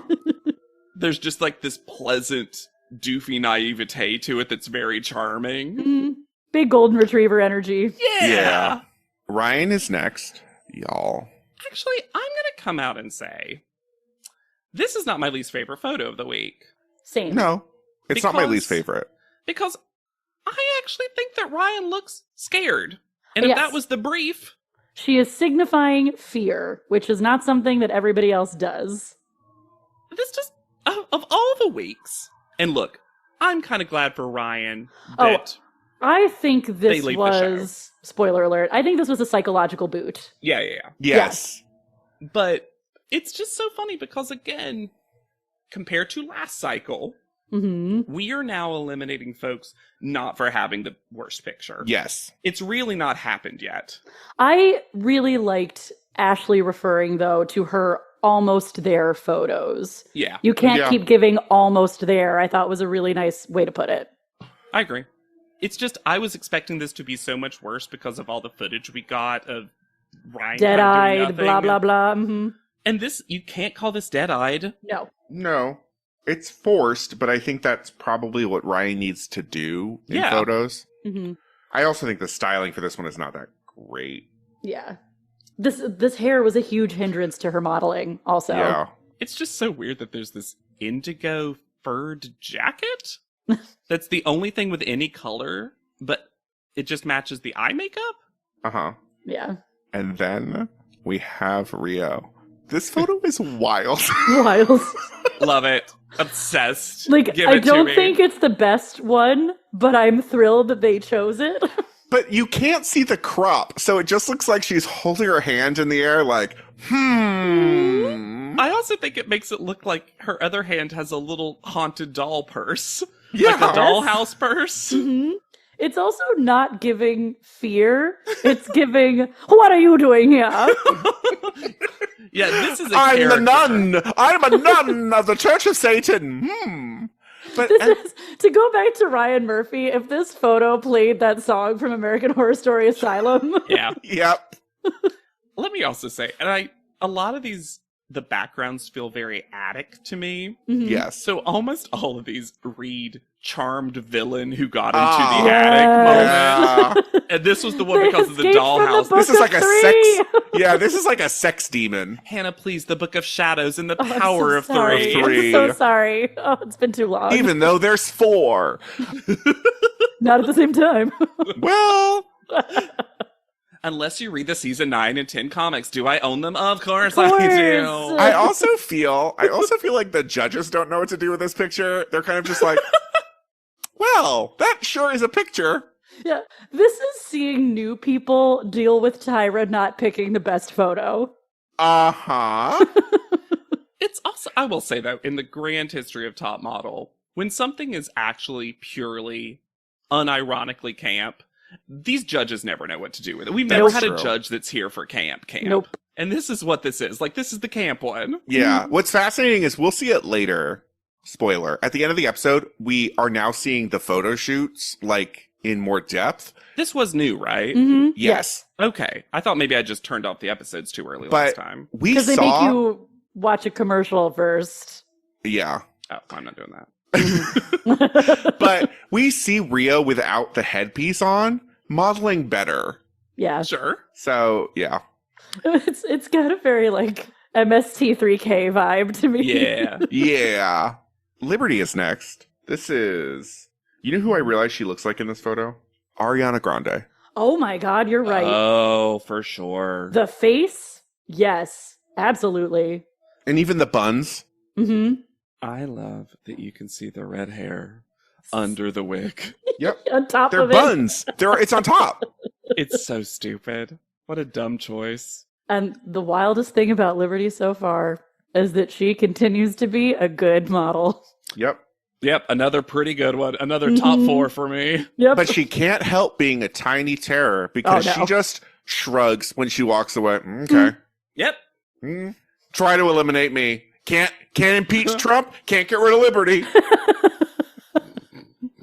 You thought I was going to be the worst person here. I'm not even close to that yet. It's coming. You know it is, but it hasn't happened yet. Just watch me on that comeback episode. I bet I'm going to be a dick. But also, this was an episode where we got maybe one line from Liberty. Oh, yeah. Liberty disappeared this episode. I don't even think Liberty talked when Vega trapped Yeah, them. Liberty's one line was No, asking they fully line. didn't say a word. Yeah, line was Liberty's line. Liberty's only line. Fine. I don't remember it, Lane. Gina is next. Why do they like this photo? I don't know. I don't get it. It's not my favorite. Bottom half for me. But I will say, I think that it doesn't fit the brief, but I find it interesting to look at. I think if I was flipping a magazine and doing the thing that they talk about in the show, I'd be like, what's this? I just really don't like that they never mention that she's not doing the brief at all. At all. She's doing the robot. Mm-hmm. This photo, I will say, if you crop out all of the background and you just put her in the center, I think it's not bad. But the problem is, I don't think it's a very well-composed photo. I don't think it fits the brief at all. Mm-hmm. I think the styling is pretty shitty, actually. The lazy shibari rope is like... I like the headpiece. I think the headpiece is cool. Yes. It does make her legs look 2 miles long, which is great for Sure. her because they bring up that she's smaller in this episode. Although True is like, you don't have hair anymore, so you're taller. Which That was crazy. what? Not everything can be about the hair, y'all. But Yeah, she it's does like- she does look tall, even though she's literally squatting down. Yeah. Mhm. No, But- I'm not saying she's modeling badly. I just don't think that this photo is very good. No. And they lose their fucking minds about it, including the hashtag NLF. That's too confusing to NFL. Except y'all, remember when I said Gina gave drag and then she lip synced for her life to that hashtag? Yep. Oh my God. Rebel fierce. But I completely agree with you, Lex. It's wild to me how overpraised this photo is. I wonder how I would feel if I saw all these photos and didn't have the brief. Mm. If hers would Sure. be higher. Maybe. Yeah. Aaron is next. And before we talk about the photo, we have to talk about the outfit. Oh. The outfit is, once again, Aaron is a theater teacher at a high school. And now they're doing The Wiz. And that same child got sick again. And Aaron had to go on for her. Oh, who could have guessed? I just happened to wear this. I guess I know the lines. Gold, lame, overall, romper, over fluffy Shorteralls. blouse. Do you think this is a trying to look young thing? Yes. I think so, yes, 100%. Yeah. But the problem is it looks like mutton dressed as lamb. It It makes her look looks older than older. she is, yeah. I'm going to say Mhm. this would have been my bottom photo. This is Granny fell off the couch. Bad. Or the board game Don't Wake Granny. It's like she got startled and fell. Part of this is the styling and the lighting, but she also just disappears. Mhm. From a basic technical modeling standpoint, didn't find her light. Yeah. No. Also, the light is in the shot. Yeah, it's very weird. None of us have been impressed with Erin's modeling. Mm-mm. No. And as of right now, my ability to yearn for her to succeed is dwindling. Her face is not even that good. And if this There- was, that's what I mean. Like, there it's not is- even a saving grace to me. So I would have just If story stuff aside, she would have been my person going home this week. This is horrible. There's a slight amount of fear in her face, but the body does not match the face whatsoever. Also, I'm sorry. The shoe is lifting the curtain on the wall. Like, what was going on this technical shoot? stuff. Yeah. No, it's not. I also feel like they're not giving Erin any feedback to help her. And she No. needs it. She needs it. And I don't remember what happens, but it feels like they are setting up her eventual elimination to be a confidence problem down the line at some point. It's gonna, we have always rooted for you. We love you. But We you're love not that doing your oldest sin. Well, there's also every compliment that the judges give her. There is an unspoken for your age that is very audible. Yeah. Well, they basically say, like, you look young Your skin looks amazing. for your age. For someone who's so Methuselah coded, you did pretty good. Is this where they say from moodle to model? Yep. Yes. A little noodle. What does that mean? I don't know. I It's didn't even understand it a in the context. noodly model. Moodly. But let's go to my favorite picture this week. Clearly the number one, in my Christina. opinion. Uh-huh. This gives me, like, the ecstasy of Saint Teresa. There's this, like, exquisite pain, This face. rapturous ecstasy. She looks like she is about to ascend. She looks like she's currently ascending. There's this, like, Cenobite energy to it. Yes. Mhm. And the hair works so good. well. And it she looks had a like this was hard thing- inspired by the hair in some ways, which is amazing. And all of that while wearing a mostly dark black outfit where you can't see a lot of her. And But yet, it's like, it almost is to call attention yeah. to her face.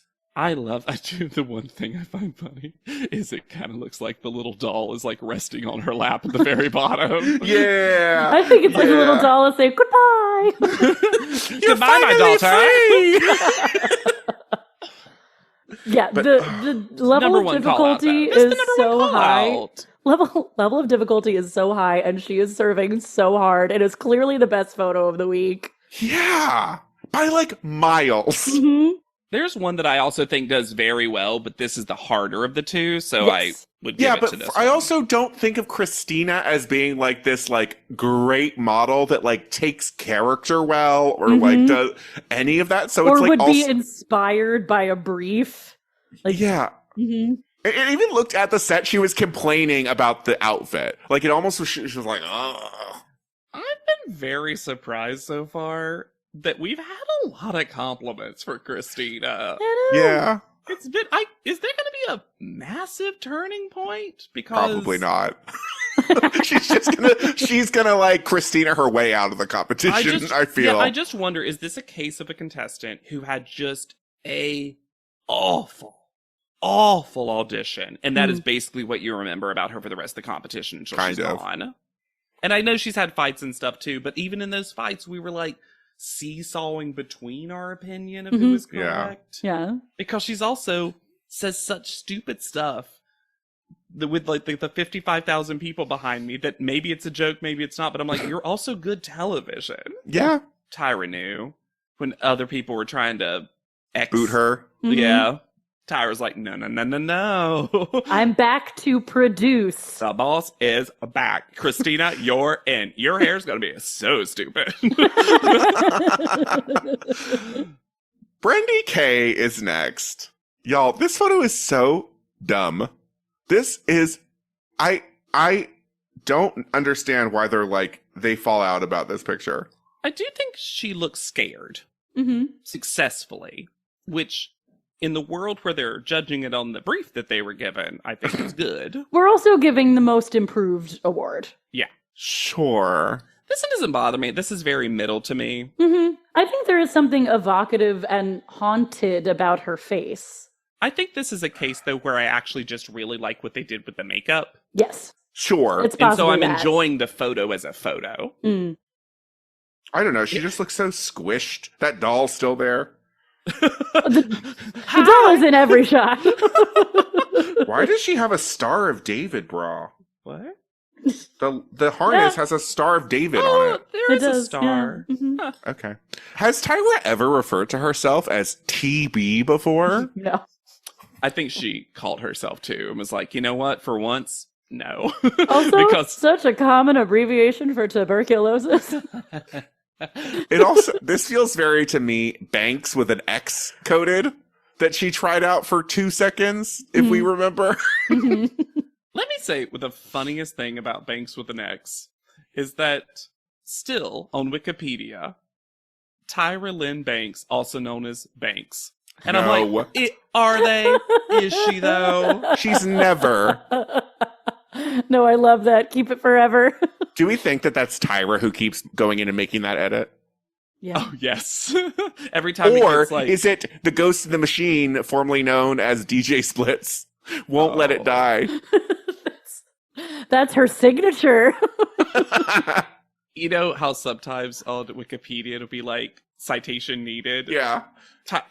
That keeps appearing because there's no confirmation of this, and Tyra takes that out. Did you know that Tyra's exactly 50 years old this year? Oh. Right now? Because she's a December birthday. Well, Happy birthday, Tyra. They should bring back Top Model for one cycle so you could do 25 and 5 and 50 in the 50. same year. Oh, Hmm. we know you listen. All right, Kyla's next. we see your beauty. Kyla's next. This photo is exceptional. If it wasn't for Christina, this is Yes. my number one call out. This This is the first Kyla one that I'm like, badow. is also the scariest photo. Yes. This is the one that's Horrifying. giving horror. Also, what the fuck's with that hand? It looks ma- like it's like Ooh. it's like A jewelry that monster makes it look, hand. but it also makes it look like her flesh is like turned inside out or something. Mhm. But it looks like it's got two huge fingers. It does. The- It has claws on the fingers. Cool. The creepy serenity is so well done. Oh, you're talking about the baby's legs. Those are the baby's legs that are the two huge fingers. Oh, she's covering the baby. Uh-huh. I thought those were two giant Ninja Turtle fingers. But look, Yeah, they put but this this corpse is- makeup on her again. But this, it works. Not. This is intentional corpse. Did they give her, like, blackout contacts? Yeah. Yeah. That also is a high level of difficulty. Hmm. But this is so good. And she knew that she could get this photo by not doing much. And I Mhm. think that says a lot about Kyla's ability. And I'm going to say, I think this is one of the few, if not the only one, that it actually also looks like it's selling a particular product. Because I Mhm. think this could be a great hair color, hair extensions ad for your spooky blood red collection. Or jewelry. There's like a jewelry ad quality to this too. Sure, I'm just... But in the I world of, agree with like, you. Yeah, I agree. Yeah, this is great. It's interesting to see Law tell on himself and basically say, "You're the only model I'm interested in this competition," to Kyla. I also, because she's wearing very, like, Oh, this is Destiny's great. Child coded. Tank girl. It's like a little tank girl. Yeah. Mhm. Kyla... Tyra loves it and says, "Oh, I think Kyla's gonna love me on the top and beat me on the bottom." So stupid. I love her back. I'm sorry. And then we have Cora's Because Rita photo. Ora had just been like, "Can't wait to fuck ya. Yeah. Yep. Wow, you're so fuckable this week." God, I know I can't do a voice, but you know what I mean. I love that that's your Rita voice. Yeah, so fuckable this way. Can't wait It's to almost fuck ya, going into Kyla. it's almost going into a transatlantic accent. Can't wait to fuck you, Kyla. Why don't you come over and fuck me sometime, Kyla? We've learned that when you don't know how to do an accent, generally, when one doesn't know how to do an When accent, one. it becomes Mae West. Yes. Oh yeah, Yeah. everyone's got a little Mae West inside of them. Mhm. Just like everyone's That's what got a Mae little West Shanice. said. Yeah. Just like Mae West had a little bit of everyone inside of her. Oh, ring-a-ding-ding. Mae West, you just got podleadumed. You got lexed. This podcast is now a hemp stan anti-Mae West podcast. Put it in the reviews. Wow, I can't believe they hate Mae West this much. Burn. Imagine that. Actually, what? Give us 5 stars, but then put, I love everything about this, except that they hate Mae West. I'm challenging one viewer to do that. Just so everyone else is like, what are they talking about? We're having fun right now because Cora's picture is so average. Cora's not having fun. No. She brings back an old staple from Tyra, though, that actually I agree with, which is Cora is noun model, not verb model. I did not like Law's whole thing about don't set yourself up to fail. You asked her a question and she answered honestly. Exactly. Because it And if would she have had worked the been- opposite. Yeah, if she had been super confident and then that photo would have come up. They'd be like, you don't understand your own modeling. There is a part of me that does say, though, if the panel is akin to a go-see, you do want to come in and just, like, present, like, I'm pretty good, right? So, I didn't love it, and I think they mostly wanted to do it to juxtapose with how Shanice presented, because Shanice, they were all like, you seem so confident and bubbly, and she's like, yeah, I think I killed it. But I don't like the false narrative of if you had been different, maybe we would have liked this photo more. Because they were never going to like this photo. No. This photo looks like, remember that wrestling challenge they did? This is what it is. Here's my thing, though, because I like half agree, half disagree, which is nothing, with your point, Hannah, which is, I do think that in the broader context of the world, sometimes some people, not everyone, are kind of tricked into liking something when someone Mercurial. comes in with a ton of confidence. I'm sure it's happened to me before. And so there's a part of me that does think, even though it's not good, it might be somewhat true. I could see your point if they hadn't asked her a direct question. If she had walked up and just been like, murmur, and they had been like, why is your energy so down? I could have seen that.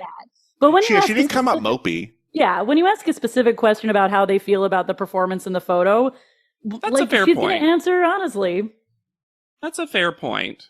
I also think it's kind of wild to tell the person that doesn't understand what a character is to, like, lie. The Drew saying this isn't a shot you should be proud of is devastating. Yeah. That's a devastating thing to say to somebody. Mm-hmm.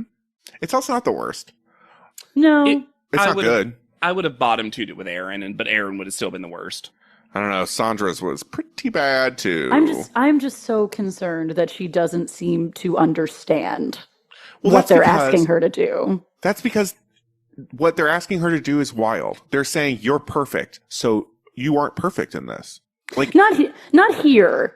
They've set her up to fail in judging. Yes, I'm more yes. talking about like on set when Drew yells change your face and she doesn't Sure. change her face. I find that concerning. Yeah. I think this is a classic top model conundrum of came in with all the goods, immediately got a first call out. And then it's almost a bad thing. It's almost, I feel like in every other reality show, winning early can be a good thing. It sets you up to be a front runner for a while and people respect you. People have a lot of goodwill for you. I don't think it's the best in top model. no. There's no narrative to be had when you start out great. Your only narrative is falling. Yes. Yeah. And the judges will then treat you like you don't need any help or training. Mm-hmm. And then fun, we have one more to talk about. Yeah. Because Vegas photos available and it's pretty darn good. It's pretty good. And fun and I different. Love the rib cage aspect of this outfit. I like the hat too. Mm-hmm. This like band leader of the dead. Yeah. I like that it looks like they're flying. Mm-hmm. Yeah. Like, because you kind of lose their right leg, it kind of looks like they're ascending. Yeah. Mhm. It's really good. And they do a good job of taking up space and filling the frame. Without it feeling like they're going like, ah. Yes. You know what this would have been? Since they clearly had this photo, this would have been a cool moment to do To that show thing it. I think they only did once, where they said, if Vegas photo's the worst, none of you are eliminated. Yes. Yes. But we're going to judge Vegas independently as well. I really like the one time they did that because it felt like, okay, well, Vega would have gone home anyway, so yeah, none of you should be eliminated. Yeah. And still, Vega would have been able to go out on a high note because they wouldn't have been eliminated. Does that make sense? Yeah. Yeah, I gotta say, this is a pretty strong fourth call out, probably. Yeah. Mm-hmm. Private panel. Tyra's doing impressions. And you know what? Her Christiana's not bad. It's a good one. It's a good one for Tyra. For Tyra. Yeah, but of all of sketch actor Tyra will commit to a voice no matter how strong and wrong it is. But with Christiana, it's like, it's pretty good. And Law has figured out that Tyra loves rhymes. Yep. Smart. Mm-hmm. I feel like that's going to be weaponized in a trickery way. Not disagreeing that Law shouldn't do that, but it feels like Law's going like, how could I use this to my advantage? Oh, yeah. This is another panel, though, less so in this one, but I've noticed we often fall in the teams of Law and Ashley versus Tyra and Drew. Mm-hmm. It's very fun. It kind of makes for a good panel, but it does feel like Drew and Tyra like one thing, and Ashley and Law like one thing, and that's the consensus is happening amongst that. Which is a surprise to me. I actually thought it would have been more maybe Ashley Tyra because they're supermodels and they've had kind of similar experiences theoretically. Mm-hmm. I think what people underestimate is how much seating positions can really impact. Law doesn't even know what Drew looks like. Yeah, but truly, like, it's a lot easier. It's like, sociological, where you put two people on the side and they're looking at each other. There's already an adversarial dimension to that. I think and when they're like side by strong. side and sort of gossipy, there's that immediate ally. True. That is an interesting way to think about it. It's as simple as sometimes they're like, yeah, I'm defending my seat, buddy. Exactly. I think there's a big divide also between Ashley and Tyra in that, as we know so well, Ashley is very upfront about her favorites and least favorites. Yep. And Tyra likes to pretend that she's objective. Yep. I That is never a very choose different anything. Tyra's never responsible for eliminating anyone. I wanted to keep you. Yeah. And Get then- Courtney out. Get Courtney out of this hellhole. And then this cycle, Law's just already filling out a contract for Kyla. Yep. Like, are we? Yep. Kyla's one, right? Yeah, Okay. I'm already styling her. Kyla just, comes in the at next the end panel, of panels, fully styled. he just hands her a garment bag. Call out order. Christiana is first. I get it from a perspective of had a great week. Yes. Great week. Great. Yeah. Can't get a better week. Challenge, win, and then first call out. But I would have gone Christina, and even if not Christina, absolutely. Kyla. Mhm. Yeah. Gina is second. Insanity. Ooh. Didn't Not do for the me. brief. Didn't Mm-mm. do the brief. And then Christina, third. Then Tiny Terror Liberty slips into number 4. Which I think she would have been my 4th or 5th. Sure, but there's one person that's so low. Oh yeah. This is Kyla Erasure. Yes. It's ridiculous. And then Brandy. K. Most K's improved gone. award. Most No, improved award. Tyra never says K. No.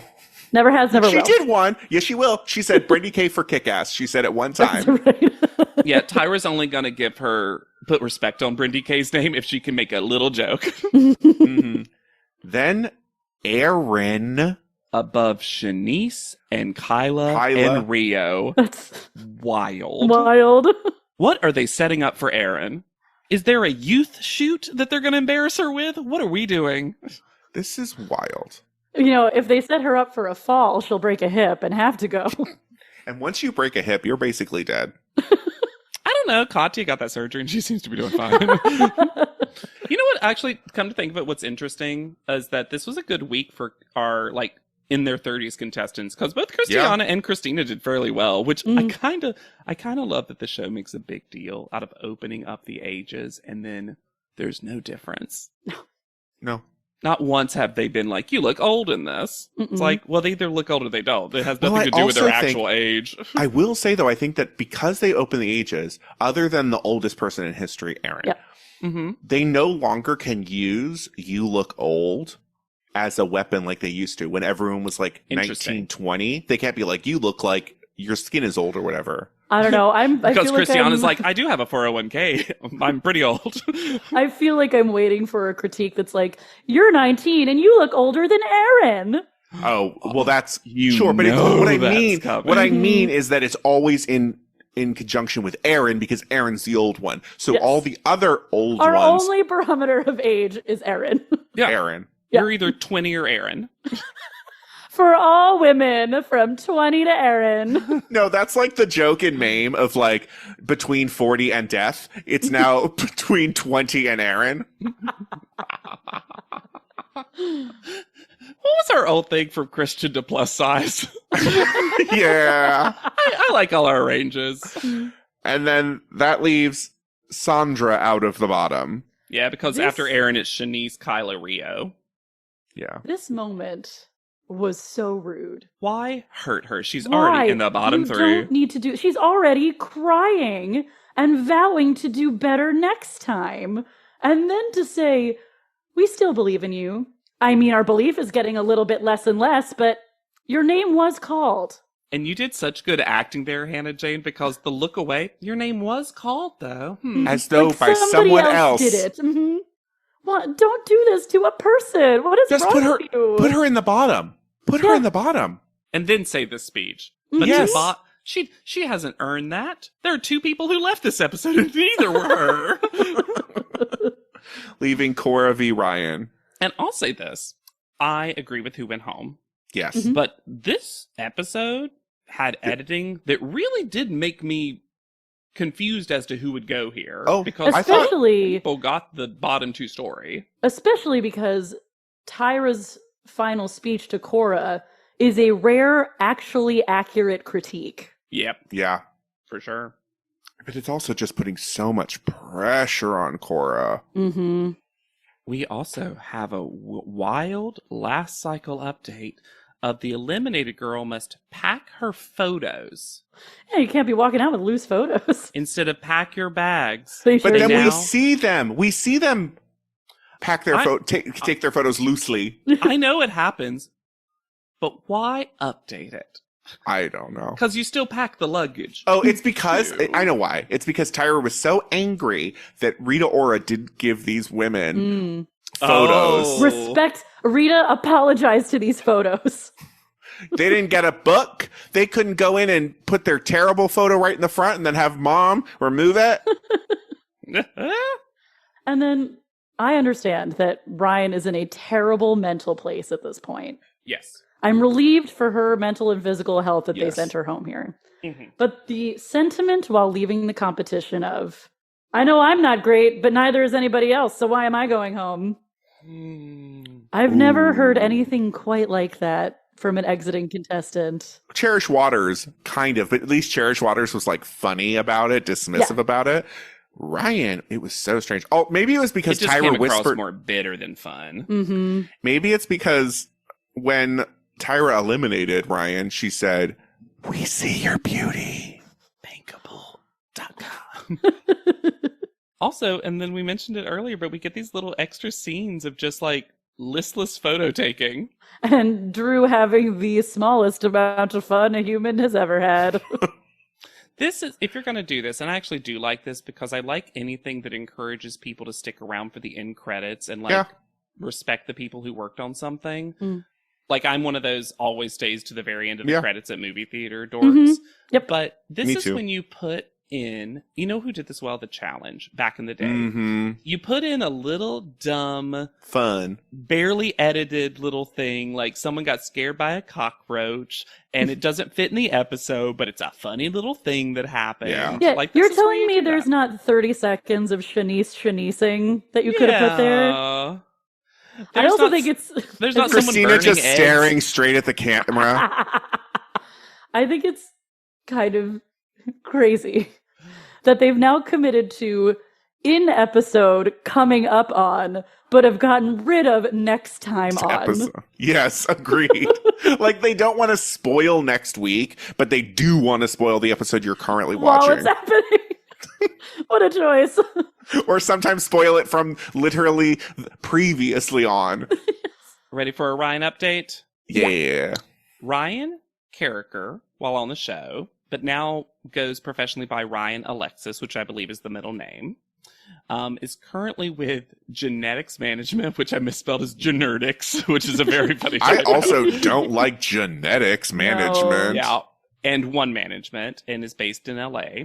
Ryan's been featured in Vogue US in May 2018, and has also been in Muse and Shown, like some big magazines. Was in that Apple's hashtag Shot on iPhone campaign that was in the subways and stuff, which was really cool. Has modeled for Eyes and Edge, Pomada Cosmetics, Ulta Beauty, Lavella Bridal, House of Lashes, and Morgan Stewart Sport. Is mostly now a designer and was going towards that while on this show. She graduated from Parsons in New York with a bachelor's in fashion design. Her current brand is called Made by Ryan, or MBR, and it's a lot of shredded denim. It's a lot of like very layered shredded denim stuff that is currently available. I believe it's made by Ryan.com. The Instagram is Ryan Alexis, has a little over 25,000 followers. The bio reads Ryan, little UFO emoji. And then first and foremost, Faith, LA, and then all the tags for all the management stuff and the clothing brand. She does this cool thing with her highlights where each highlight is a letter of her name, so it kind of spells Ryan out, which is nice. You'll notice that in my Vega update, I did not give the Drew Elliott after the runway interview because there was not one for Vega. Odd. Yeah. And also, this is a slight spoiler, but not really. Vega doesn't come back for the comeback episode, which I think makes sense. Yeah, they were ejected. They did not quit. They were ejected. Yeah. Like Maria before them. The doors that Maria opened or closed, depending on how you look at it. I talked a little bit earlier in the episode. She did end up telling a more extended version of the story with her father, which I weaved into that when we discussed it in episode during the hot tub scene. They still do that rapid fire thing at the end, which was kind of the only interesting part. Ryan just... I don't want to be mean to Ryan. Ryan was clearly going through a lot. Ryan's interview just comes across as someone who's just still figuring out who they are and has a lot to deal with. And so it wasn't the most fun interview to talk about. But at the end, there was two different times that she ended up being very funny. And I wish we got to see this side of her more because she's a little like absent-minded in a fun way. Because Drew says, "Who's the messiest?" And she goes, "Oh, wait, like messy or like the house messy?" And then Drew was like, both. And she was like, great. I forget if she said I think it was Christina. It doesn't matter. But for actual cleanliness messiness, she goes, "Gina, her makeup everywhere. Her hair is her wigs are everywhere." And she like clearly called herself because she's like, "No, you know what you're saying, but that's going to sound so bad." And I also think it was so stupid for them to not edit that out. Yeah. But yeah, we haven't seen much of Gina, and it's kind of funny to me that she's a messy person. Yeah. That's interesting to me. This has been a lot more interesting for the rapid fires, even though I'm only going to share the ones that I think are incongruent with what we hear. Because last time it was basically like, who's the mom of the house? Paige. Yeah. Who was too much? Courtney. It was like not realized in the way they wanted. So, but yeah, that's Ryan's update. Both contestants that left the show this episode, Vega and Ryan, still actively modeling and doing stuff. And it's also because it's more recent, you know? Yes. Sure. What an interesting, non-existent character. The fact that we didn't get the pronunciation of their name until like episode 3 or whatever. Yeah. It's odd. There didn't seem room for Ryan. She had some good moments, I thought. And then in this episode, it was, how did you pass the psych eval, get this person off the show for their mental health and well-being? It's interesting. Our biggest criticism for the photos was that they ran a little junior teen, uncomfortable looking because of that. Yeah. It's a shame. Ryan was one of those that I clocked as one of my favorite photos from like auditions, and I was really hoping this would be a JW model basic that would really like give us a good 6th place victory or something. But it just, And I think the makeover hindered. Oh, hindered. Yeah. There's also something a little strange. As I said, a relief that she's not going to be in this situation anymore. But it also felt like the show heard her say those things and went, we don't want to deal with this. Get her out of here. Oh, yeah. Well, that was Tyra's speech to her, too.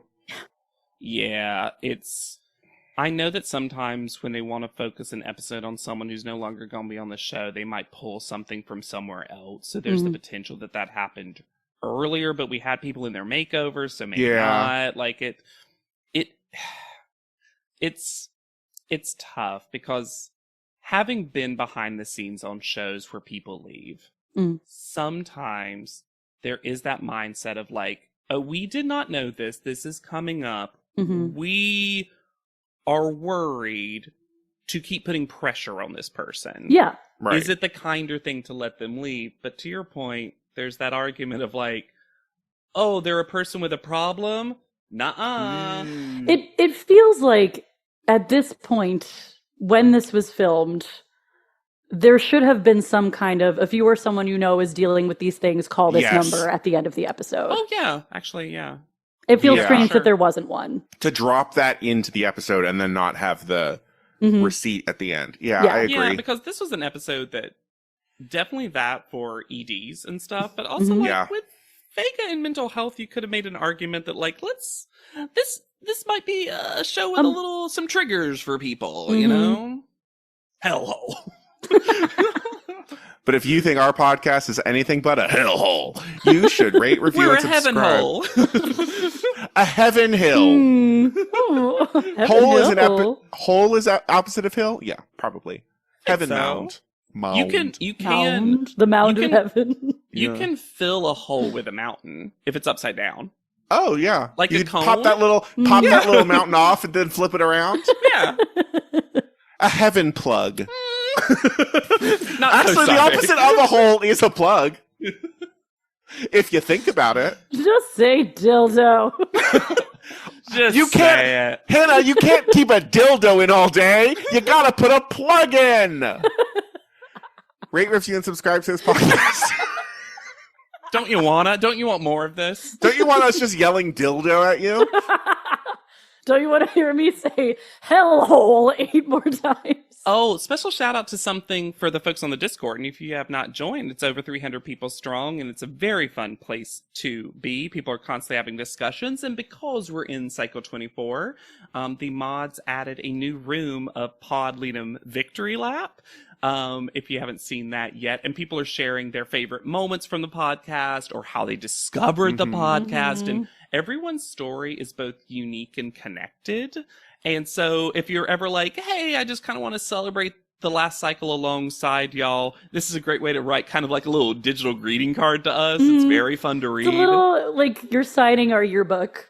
Yeah. I try to not heavily lurk in the Discord because I don't want people thinking that they can't give opinions about stuff without, like, as Hannah said in the past, like teacher watching. Yeah. But Victory Lap, I'm going to read every one. So so you can join that Discord by clicking the link in the episode. I made it as easy as possible because I care about everyone except my enemies. Yeah. You can find me anywhere at Yet Charming. I am lurking on Instagram at Hannah Jane Ginsburg. And I'm on Instagram at JW_Crump. And be sure to use the hashtag PodLead'em anytime you do so we see it. Please. So for PodLead'em, I have been Lex Basile Price. I'll be Hannah Jane Ginsburg. And I'm JW Crump. And we'll see you on top of Heaven Mountain. Yay! Yeah. PodLead'em is not endorsed by America's Next Top Model, Tyra Banks, 10x10 Entertainment, or any of their subsidiaries. It is intended for entertainment and informational purposes only. America's Next Top Model and all names, pictures, and audio clips are registered trademarks and copyrights of their respective trademark and copyright holders.